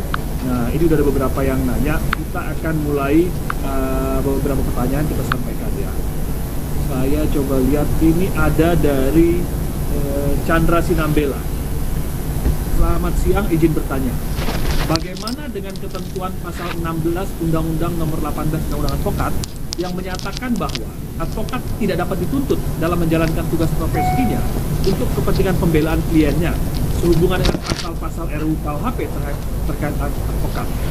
Bagaimana dengan penerapan pasal 18 Undang-Undang Advokat yang menyatakan advokat tidak dapat diidentikan dengan kliennya sehubungan dengan pasal KUHP pasal 515. Apakah advokat yang diduga melakukan satu tindak pidana wajib diperiksa secara kode etik terlebih dahulu? Ini pertanyaan dari Chandra Sinambela. Jadi mungkin saya lempar aja kepada Edi dan juga kepada Bang Arteria karena begini, terus terang memang tadi saya sempat bilang mempengaruhi penegak hukum lain dan memang tugas advokat. Mempengaruhi yang kita maksud adalah dengan argumen yang dibangun, dengan pembuktian, baik itu bukti surat, bukti saksi, ahli, ya itu memang tugas kita gitu. Jadi kalau pasalnya dibuat nanti juga tidak terlalu spesifik yang memang benar pidana banget gitu ya. Di lapangan akan terjadi banyak advokat dipanggil diperiksa. akan banyak terjadi kejadian begitu. Dan akhirnya lama-lama advokat juga jadi nggak berani bela klien. Bagaimana pendapat Prof. Edi dan Bang Arteria Dahlan? Karena ini tujuannya sama, saya masih sama dengan Bang Juniper. Jangan cuma dirubah, ya di take out aja gitu loh, Prof. Edi dan Bang Arteria. Kita serahkan Prof. Edi. Mas Andi, jadi mau katakan begini dulu ya, bahwa di dalam pembagian hukum pidana itu ada yang dikenal dengan istilah delicta commune dan delicta propria. Sekali lagi, delicta commune dan delicta propria. Delicta commune itu ditujukan bahasanya itu setiap orang. Tapi kalau delicta propria itu adresatnya khusus. Ya, adresatnya khusus. Misalnya kita membuka pasal 297 KUHP yang mengatakan nakoda. Jadi kan khusus di situ. Nakoda misalnya. Atau misalnya di dalam pasal 418 409 KUHP misalnya tentang setiap pejabat negara. Itu kan delicta propria. Tetapi kaitannya dengan pasal 18, itulah yang saya selalu mengatakan sebenarnya tanpa pasal itu pun, pasal 18 undang-undang, pasal berapa tadi itu yang setiap advokat yang mengalami yang menggunakan tugas dan lain sebagainya tidak boleh dituntut dan lain sebagainya. Sebetulnya pasal-pasal seperti itu adalah pasal-pasal yang redundant. Mengapa saya katakan pasal-pasal yang redundant? Karena pasal 50 KUHP itu di seluruh dunia mengatur hal yang sama, yang disebut dengan istilah sebagai amtelekable file. Amtelekable file itu orang yang melaksanakan perintah undang-undang. Jadi mau dia advokat, mau dia dokter, mau dia insinyur, mau dia anggota DPR, mau dia jaksa, polisi dan lain sebagainya, selama dia melaksanakan tugas fungsi sesuai dengan undang-undang yang mewajibkan kepada dia, memang dia tidak boleh dituntut di depan pengadilan maupun dituntut baik secara kepedaraan maupun dituntut secara kepidanaan. Cuman kita tahu persis banyak undang-undang kita itu yang kemudian dia ini karena tidak begitu ya ditegak lagi. Coba buka misalnya dalam undang-undang Ombudsman Republik Indonesia itu ada di state. Coba lihat lagi misalnya dalam undang-undang tentang subsidi anggota DPR MPR itu dikatakan di state lagi di situ tidak boleh dituntut dalam melaksanakan tugas. Sebetulnya profesi apapun itu semua kontrak-kontrak mereka itu Bang, dan kewajibannya selama dia sesuai iya Bang, itu tagihannya banyak gitu pedomannya atau boleh juga disebut dengan istilah burukraf. Burukraf itu artinya hak jabatan dia, hak profesi dia. Jadi Bang Thomas nggak tahu aja Bang. Tadi saya belum lagi tim gue ini buktinya nih segerobak. Pasal ini diskriminatif hanya ketika dia membuat profesi advokat di situ. Jadi ini yang kemudian akan menjadi bahan pertimbangan untuk kami meninjau ulang ketentuan pasal 282 RUU KUHP. Saya kira demikian Mas Andi dari saya. Terima kasih Prof. Edi. Bang Arteria Dahlan. Arteria kan juga teman-temannya masih banyak advokat juga nih. Bagaimana dengan pasal 16 Undang-Undang Advokat dikaitkan dengan rumusan RUU KUHP tadi Bang Arteria? Salah satunya yang poin A ini menurut saya bisa nyenggol kepada corporate lawyer juga gitu ya, karena kalau membuat kesepakatan yang merugikan klien memang dalam posisi yang dia harus lakukan itu merugikan, lalu dia minta bantuan advokat untuk membuat transaksi yang merugikan dirinya, menjual aset di bawah harga pasar karena tekanan lagi menghadapi kasus. Ya, bagaimana gitu Bang Arteria Dahlan?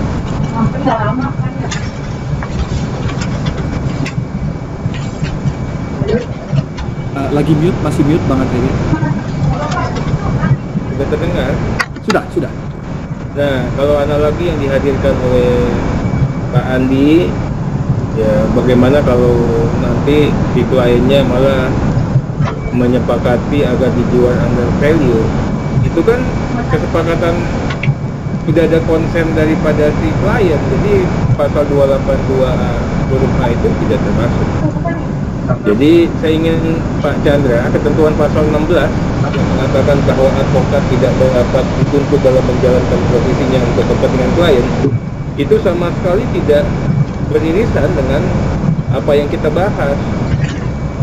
Yang kita bahas ini kan tegas ya, advokat yang menjalankan pekerjaannya secara curang. Pasal 16 Undang-Undang Advokat itu mengatur secara normatif, tidak dapat dituntut di dalam menjalankan profesinya, tentu dengan makna dan pengertian profesinya menjalankan profesinya secara baik sesuai dengan undang-undang, menjalankan profesinya sesuai dengan kode etik dan untuk kepentingan klien. Jadi tidak menegasikan ketentuan tersebut dikaitkan dengan pasal 16. Nah, juga dikaitkan dengan pasal 18. Justru pasal 18 Undang-Undang Advokat itu adalah konkretisasi daripada profesi advokat yang mulia, yang merdeka, sehingga apapun itu dia terbebas bersekat dia dengan kepentingan kliennya. Kalau kliennya salah ya salah, tapi advokatnya tetap diterima. Ini kan pembentuk undang-undang menghadirkan materi muatan normanya seperti itu, jadi cukup clear. Nah, kami juga ingin menyampaikan sedikit apa-apa yang tadi disampaikan oleh Pak Marga Nana tadi.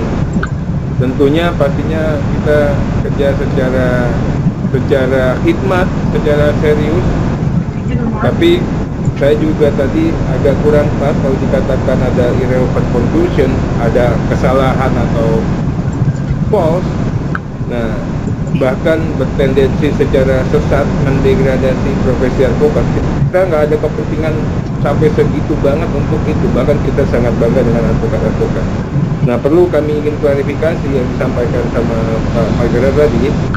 281 itu kita nggak bicara advokat. 281 itu kita bicaranya setiap orang. Jadi bukan bicaranya advokat. Kemudian tempus lokusnya terukur pada saat sidang pengadilan terutama. Kemudian di pengadilan yang sedang mengadakan sidang perkara tersebut. Jadi terukur sekali. Jadi kalau dilihat seperti itu pastinya bukan DPR yang keliru. Mungkin yang di teman-teman juga harus lebih cermat untuk. Kemudian 281 itu kalau dikatakan mendegradasi profesi advokat, tidak. 281 ini klausul yang universal. Di semua negara ada nih klausul ini. Nah, kalau dikatakan nanti sesat, ahistoris atau tidak ilmiah, mungkin saya ingin tanyakan, maka iya di semua negara sesat, ahistoris dan tidak ilmiah? Ini sangat universal. 281 saya katakan ini nggak diisu lagi. 281, 282 reformulasi. Kalau saya lebih berpikir kita harus menyikapinya secara arif dan bijaksana, karena di DPR ini kan kita tidak hanya tahu salah, tapi bagaimana menjaga bukan semua orang. Bagaimana proses kelembagaan ini tetap berjalan secara tidak melawan hukum, supaya juga tidak melawan hukum terus tidak gaduh. Nah, memang alternatifnya harus dihadirkan secara hati-hati sekali. Kita akan mikir 1000 kali. DPR itu akan berpikiran 1000 kali.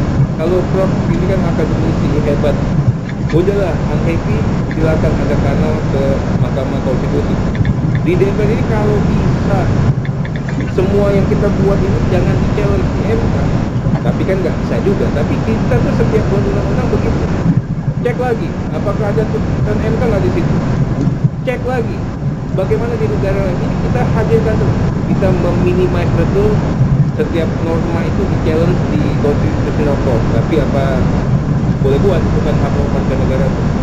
Pastinya kita akan menghadirkan formula materi muatan norma yang bisa nyaman bagi semuanya, juga tidak menjadikan pertanyaan bagi pihak-pihak yang lain. Makanya tadi saya usulkan kalau kita drop bisa, tapi nanti akan banyak juga orang yang minta drop di klausul yang lain, karena kan kita ngatur ini, KUHP ini ngaturnya ini semua profesi, semua kalangan, semua umur, semua jenis kelamin, semua kelas sosial, itu diatur di KUHP semua.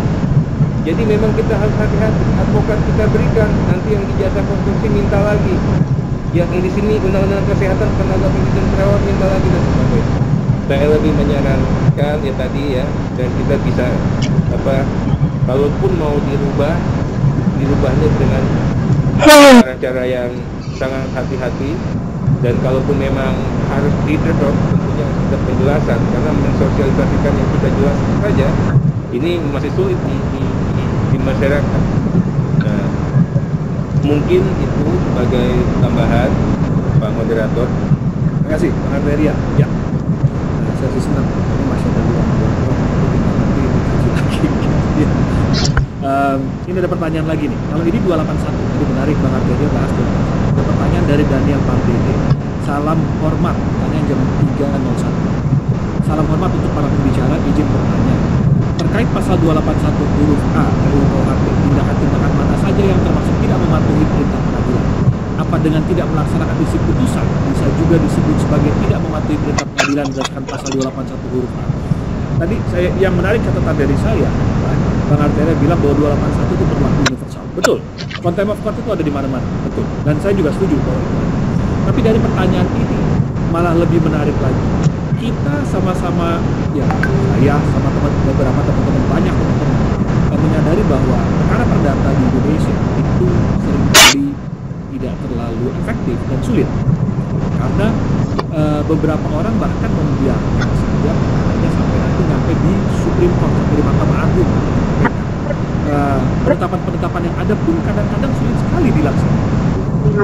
Kepikir dari pertanyaan dari Pak Dede, apakah mungkin contempt of court itu juga diluaskan, bukan hanya dalam konteks di dalam persidangan, tetapi juga dalam konteks apapun itu dokumen yang dikeluarkan pengadilan.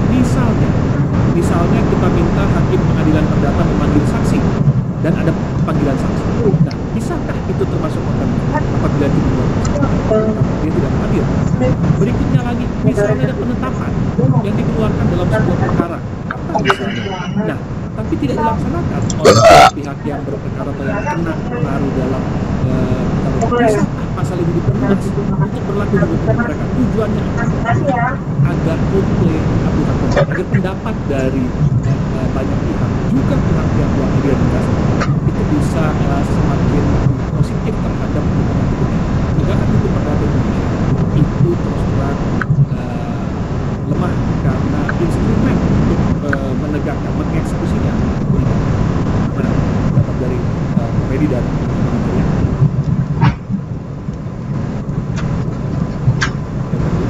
Prof. Edi dulu.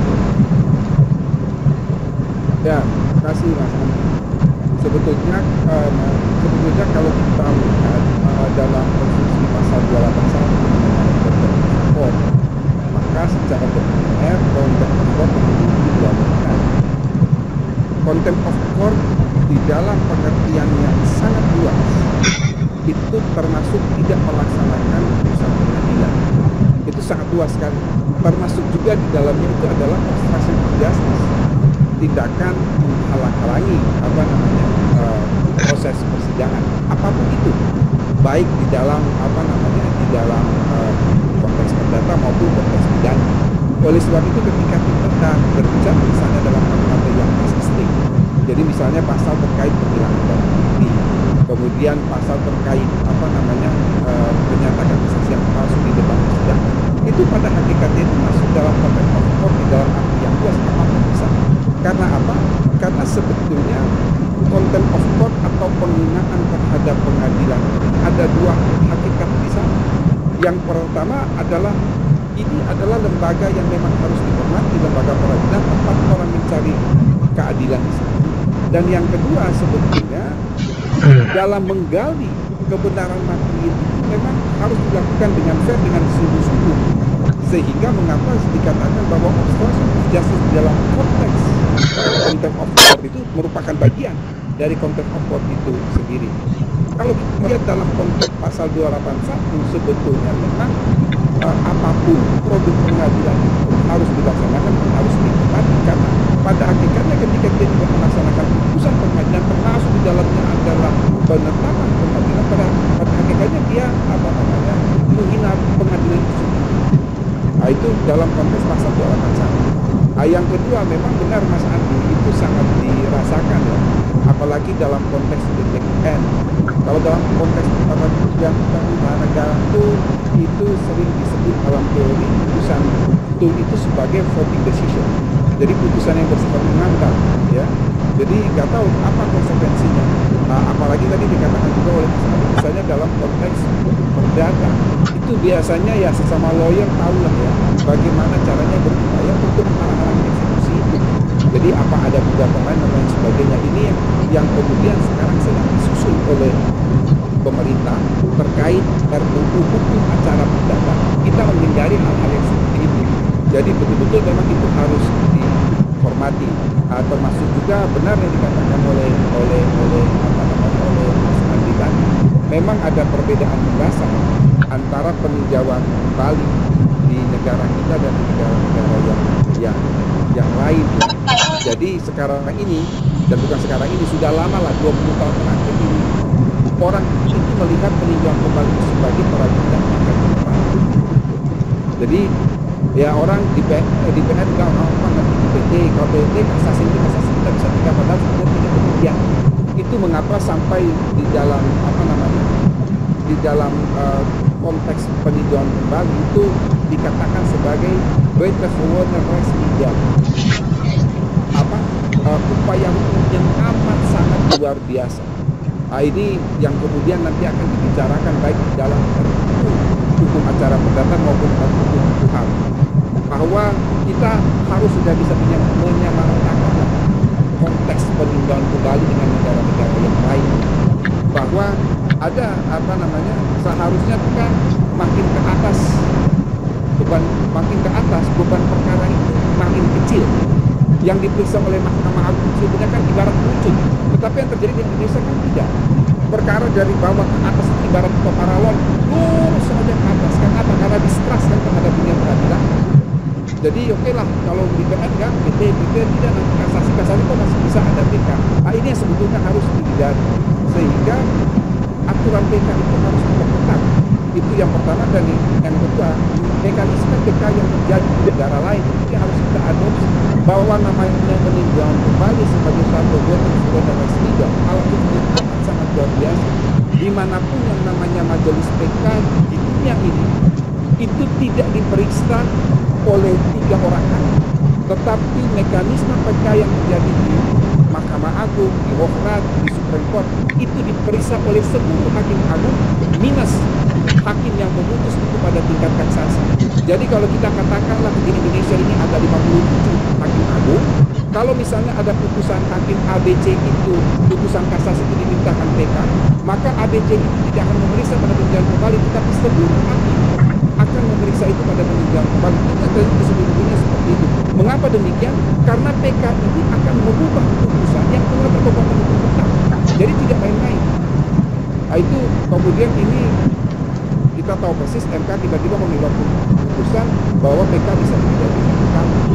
Ini sebetulnya melanggar asas. Di dalam asas itu ada yang bunyinya res judicata in finalitas, bahwa setiap perkara istimewa perkara pidana itu harus ada akhir, harus ada terminator. Kalau orang bisa PK lebih dari 1, kan tidak kapan persoalan kepastian hukum itu dalam penentuan suatu perkara. Ini sebetulnya di luar materi kita, tapi karena tadi Mas Andi mencontohkan perdata itu orang tunggu nanti PN, PT, kasasi sampai dengan peninjauan kembali. Saya kira itu sesuatu yang memang di dalam praktek di Indonesia ini tersesat di dalam konteks peninjauan kembali. Saya kira itu saja dari saya. Baik, terima kasih Prof. Edi. Dari Bang Arteria mau menanggapi? Masih belum? Pertanyaannya bagus sekali ya. Yang disampaikan Pak Daniel apa masuk di 281 atau 281 mengaturnya yang mana? 281 itu mengatur, kalau istilahnya tadi Prof, contempt of court yang sempit ya. Kenapa? Pada saat hanya mengatur pada saat sidang pengadilan berlangsung. Kemudian ditanyakan sama Pak Daniel 281 aja ini tidak mematuhi perintah pengadilan, itu kaitannya tidak menjalankan putusan, bukan?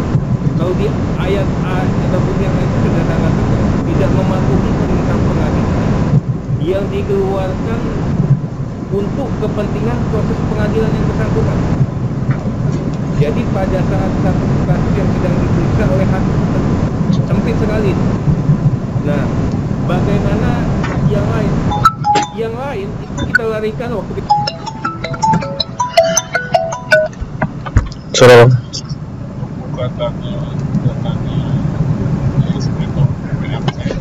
Ayo.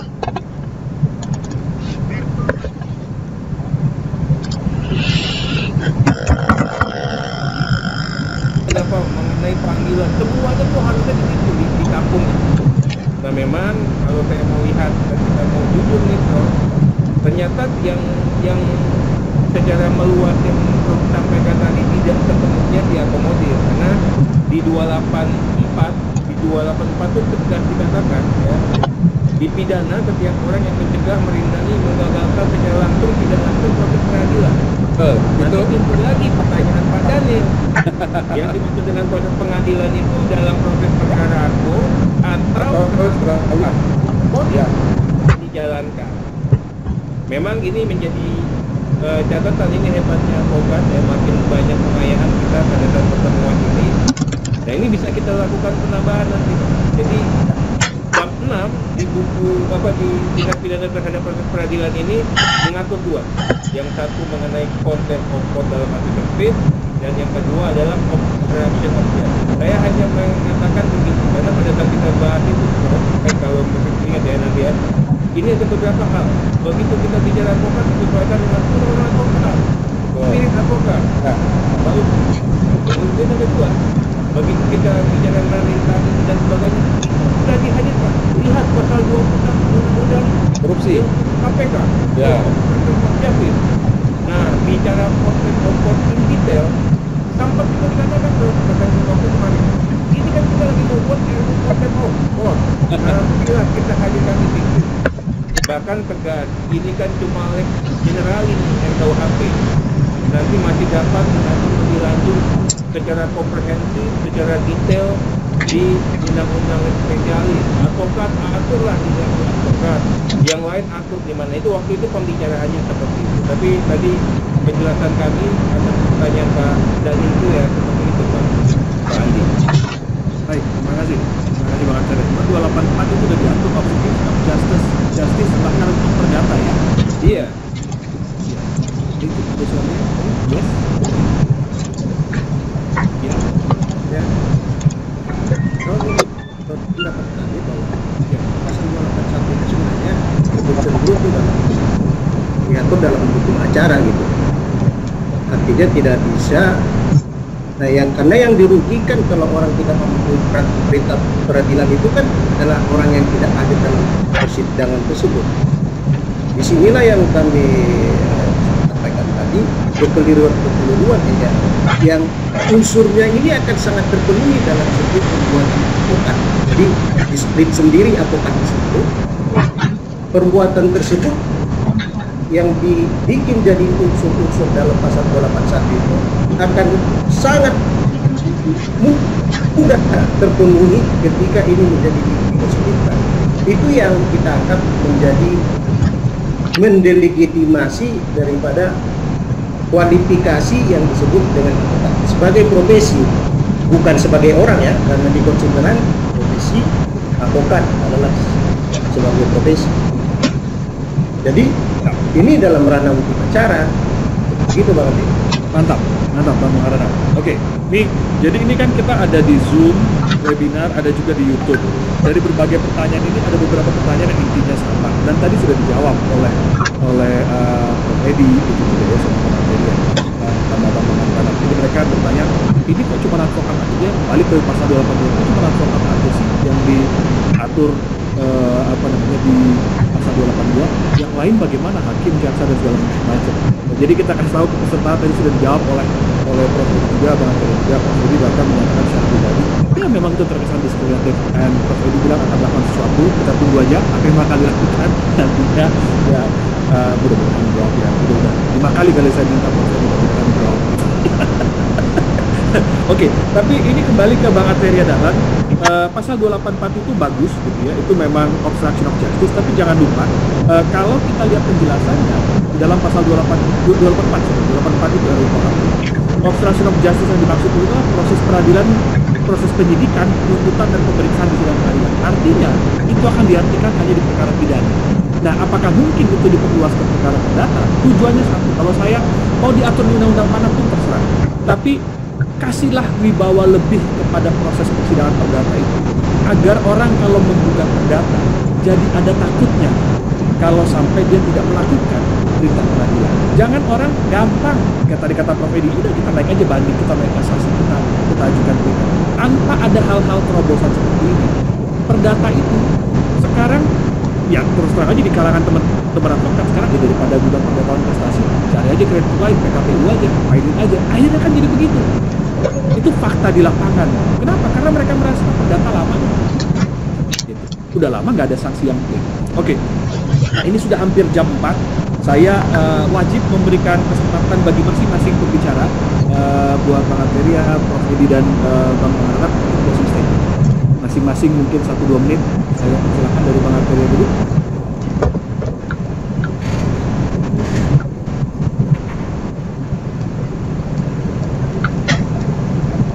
Masih mute Bang, masih mute.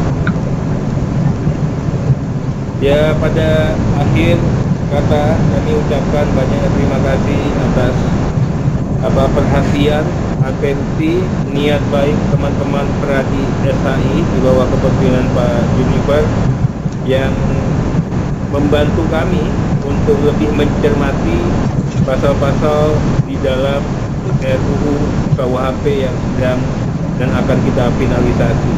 Tentunya pertemuan hari ini bukan pertemuan tanpa makna. Segala masukan yang disampaikan oleh Pak Juniper, Pak Andi, Pak Ngararap, dan teman-teman advokat itu akan kita akomodir sebaik mungkin. Mudah-mudahan tidak mudah-mudahan menambah pengayaan dan sekaligus juga menyempurnakan apa yang sudah kita selesaikan pada periode kemarin. Kami berharap teman-teman siapapun itu termasuk Peradi SAI tetap mengawal proses ini. Saya adalah orang yang paling senang untuk selalu diawasi. Jadi jangan sampai nanti kita gantungkan, oke, nanti ada RUU advokat sedang dibahas, kita mainkan di sana. Nggak seperti itu. Setiap produk harus dilakukan secara optimal. Produk undang-undang harus juga secara paripurna dalam konteks materi muatan maupun juga konsekuensi hukumnya. Mudah-mudahan ini tidak pertemuan terakhir. Kami senantiasa sangat senang sekali apabila Peradi Bang Juniper ya, setiap saat bisa memberikan masukan dan pengayaan dalam konteks tidak hanya pada RKUHP. Kami menyayangkan betul sebenarnya kehadiran teman-teman advokat itu harus pada saat kita pembahasan di Omnibus Law, karena kan teman-teman inilah yang banyak tempur, apalagi sekarang eranya sudah advokat yang multi spektrum. Tidak hanya kita bicara pidana, di situ ada investasi juga, di situ juga ada capital market, yang satu padu lah dalam satu yang namanya advokat. Sayang kemarin, dan mudah-mudahan ke depan saya berjanji juga agar bisa melibatkan teman-teman Peradi apapun itu. Kalaupun nanti kita gilir untuk undang-undang ini Peradinya Bang Juniper, untuk undang-undang ini Peradinya Pak Otto, yang penting dalam setiap pembahasan undang-undang ini Peradi harus dihadirkan. Syukur-syukur di bawah kebijaksanaan Pak Juniper kita, Peradi ini bisa satu Bang. Saya tadi baru dapat hadiah dari Peradinya Pak Otto, baru saja ini jam 10 tadi kita didapat surat bahwa yang bersangkutan setuju katanya dengan usulan dari Bang Juniper untuk bisa dilakukan yang namanya Munaslup, one man, one vote, one value. Saya pikir ini suatu harapan, dan kami juga berharap nanti semua pihak bisa menyambut ide ini agar kisruh dan permasalahan di Peradi ini bisa segera mungkin terselesaikan. Demikian, terima kasih. Sekali lagi, jayalah advokat-advokat Indonesia. Pada Bang Juniper dan jajaran pengurus Peradi, terima kasih banyak atas kerja keras, kerja hebat. Saya tahu upahnya adalah upah di surga. karena memang mengelola dan mengatur advokat ini Bang Junifer lebih sulit daripada mengatur anggota DPR. Terima kasih. Wassalamualaikum warahmatullahi wabarakatuh. Halo. Terima kasih Mas Arteri. Oke, nah sekarang kita kasih kesempatan buat Prof. Edi buat closing statement 1-2 menit. Silakan waktunya. Terima kasih. Saya kira apa yang ingin saya sampaikan sama seperti yang disampaikan oleh Mas Terry, Pak Jun, Pak Sirait, Mas Adi, dan teman-teman advokat. Saya terima kasih sekali. Pertemuan hari ini merupakan masukan amat sangat bermanfaat bagi tim pemerintah yang sedang mengkaji terkait pasal-pasal yang mendapat sorotan dari publik, termasuk di dalamnya adalah pasal 282 KUHP. Dan saya senang sekali ketika memang hari ini tidak hanya saya sendiri yang diundang, tetapi juga ada Mas Terry yang notabene adalah anggota komisi kita, sehingga ketika nanti dalam pembahasan kami sudah mempunyai frekuensi yang sama mendengar bagaimana masukan dari teman-teman advokat terkait pasal itu. Sekali lagi saya mengucapkan terima kasih. Kurang dan lebihnya saya mohon maaf. Assalamualaikum warahmatullahi wabarakatuh. Shalom, Om, Santi, Santi. Terima kasih Pak. Salam sehat. Silakan Bang Maranap. Oke, terima kasih. Terima kasih Bang Arteri ya, Prof. Edi, bahwa kita sebenarnya tetap konsisten bahwa mengharapkan masukan kita bahwa ada kekeliruan secara ilmiah di situ. Kenapa? Bukan tanpa dasar, karena kami melakukan research di mana naskah akademis yang dibangun tidak sesuai dengan apa yang dibangun. Kalau soal normanya, oke, mungkin DPR sudah kuat, tapi kalau fondasi tidak ilmiah, bagaimana mungkin isi? Nah, maksud kami dengan tidak adanya kekeliruan tersebut, maka itu menjadi alasan untuk bagaimana supaya pasal tersebut di-drop. Mudah-mudahan DPR dan pemerintah bisa mendengarkan alasan pendapat kami. Terima kasih. Terima kasih Bang Maranap. Mungkin kehormatan saya berikan buat Bang Junifer 1-2 menit untuk penutup. Sebelum nanti kita akan foto bersama, juga diminta peserta untuk mengisi link kuesioner yang ada di kolom chat box. Terima kasih Bang Junifer, waktu dan tempat.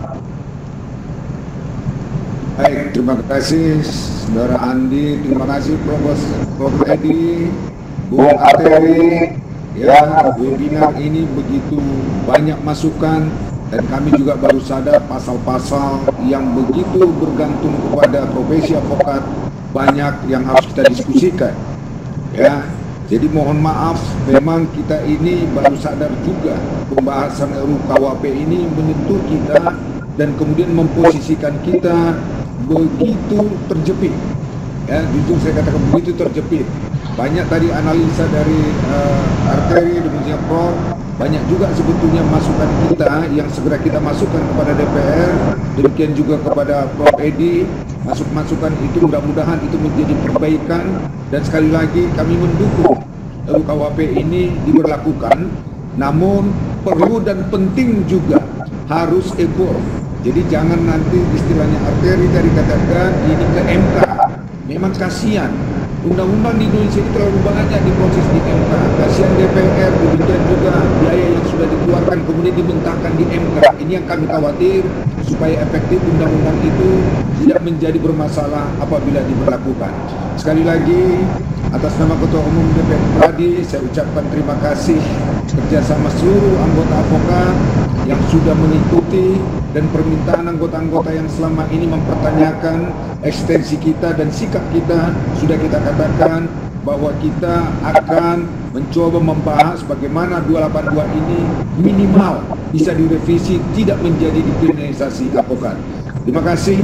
Wassalamualaikum warahmatullahi wabarakatuh. Salam sejahtera untuk kita semua. Salam sehat. Terima kasih Bang Junifer.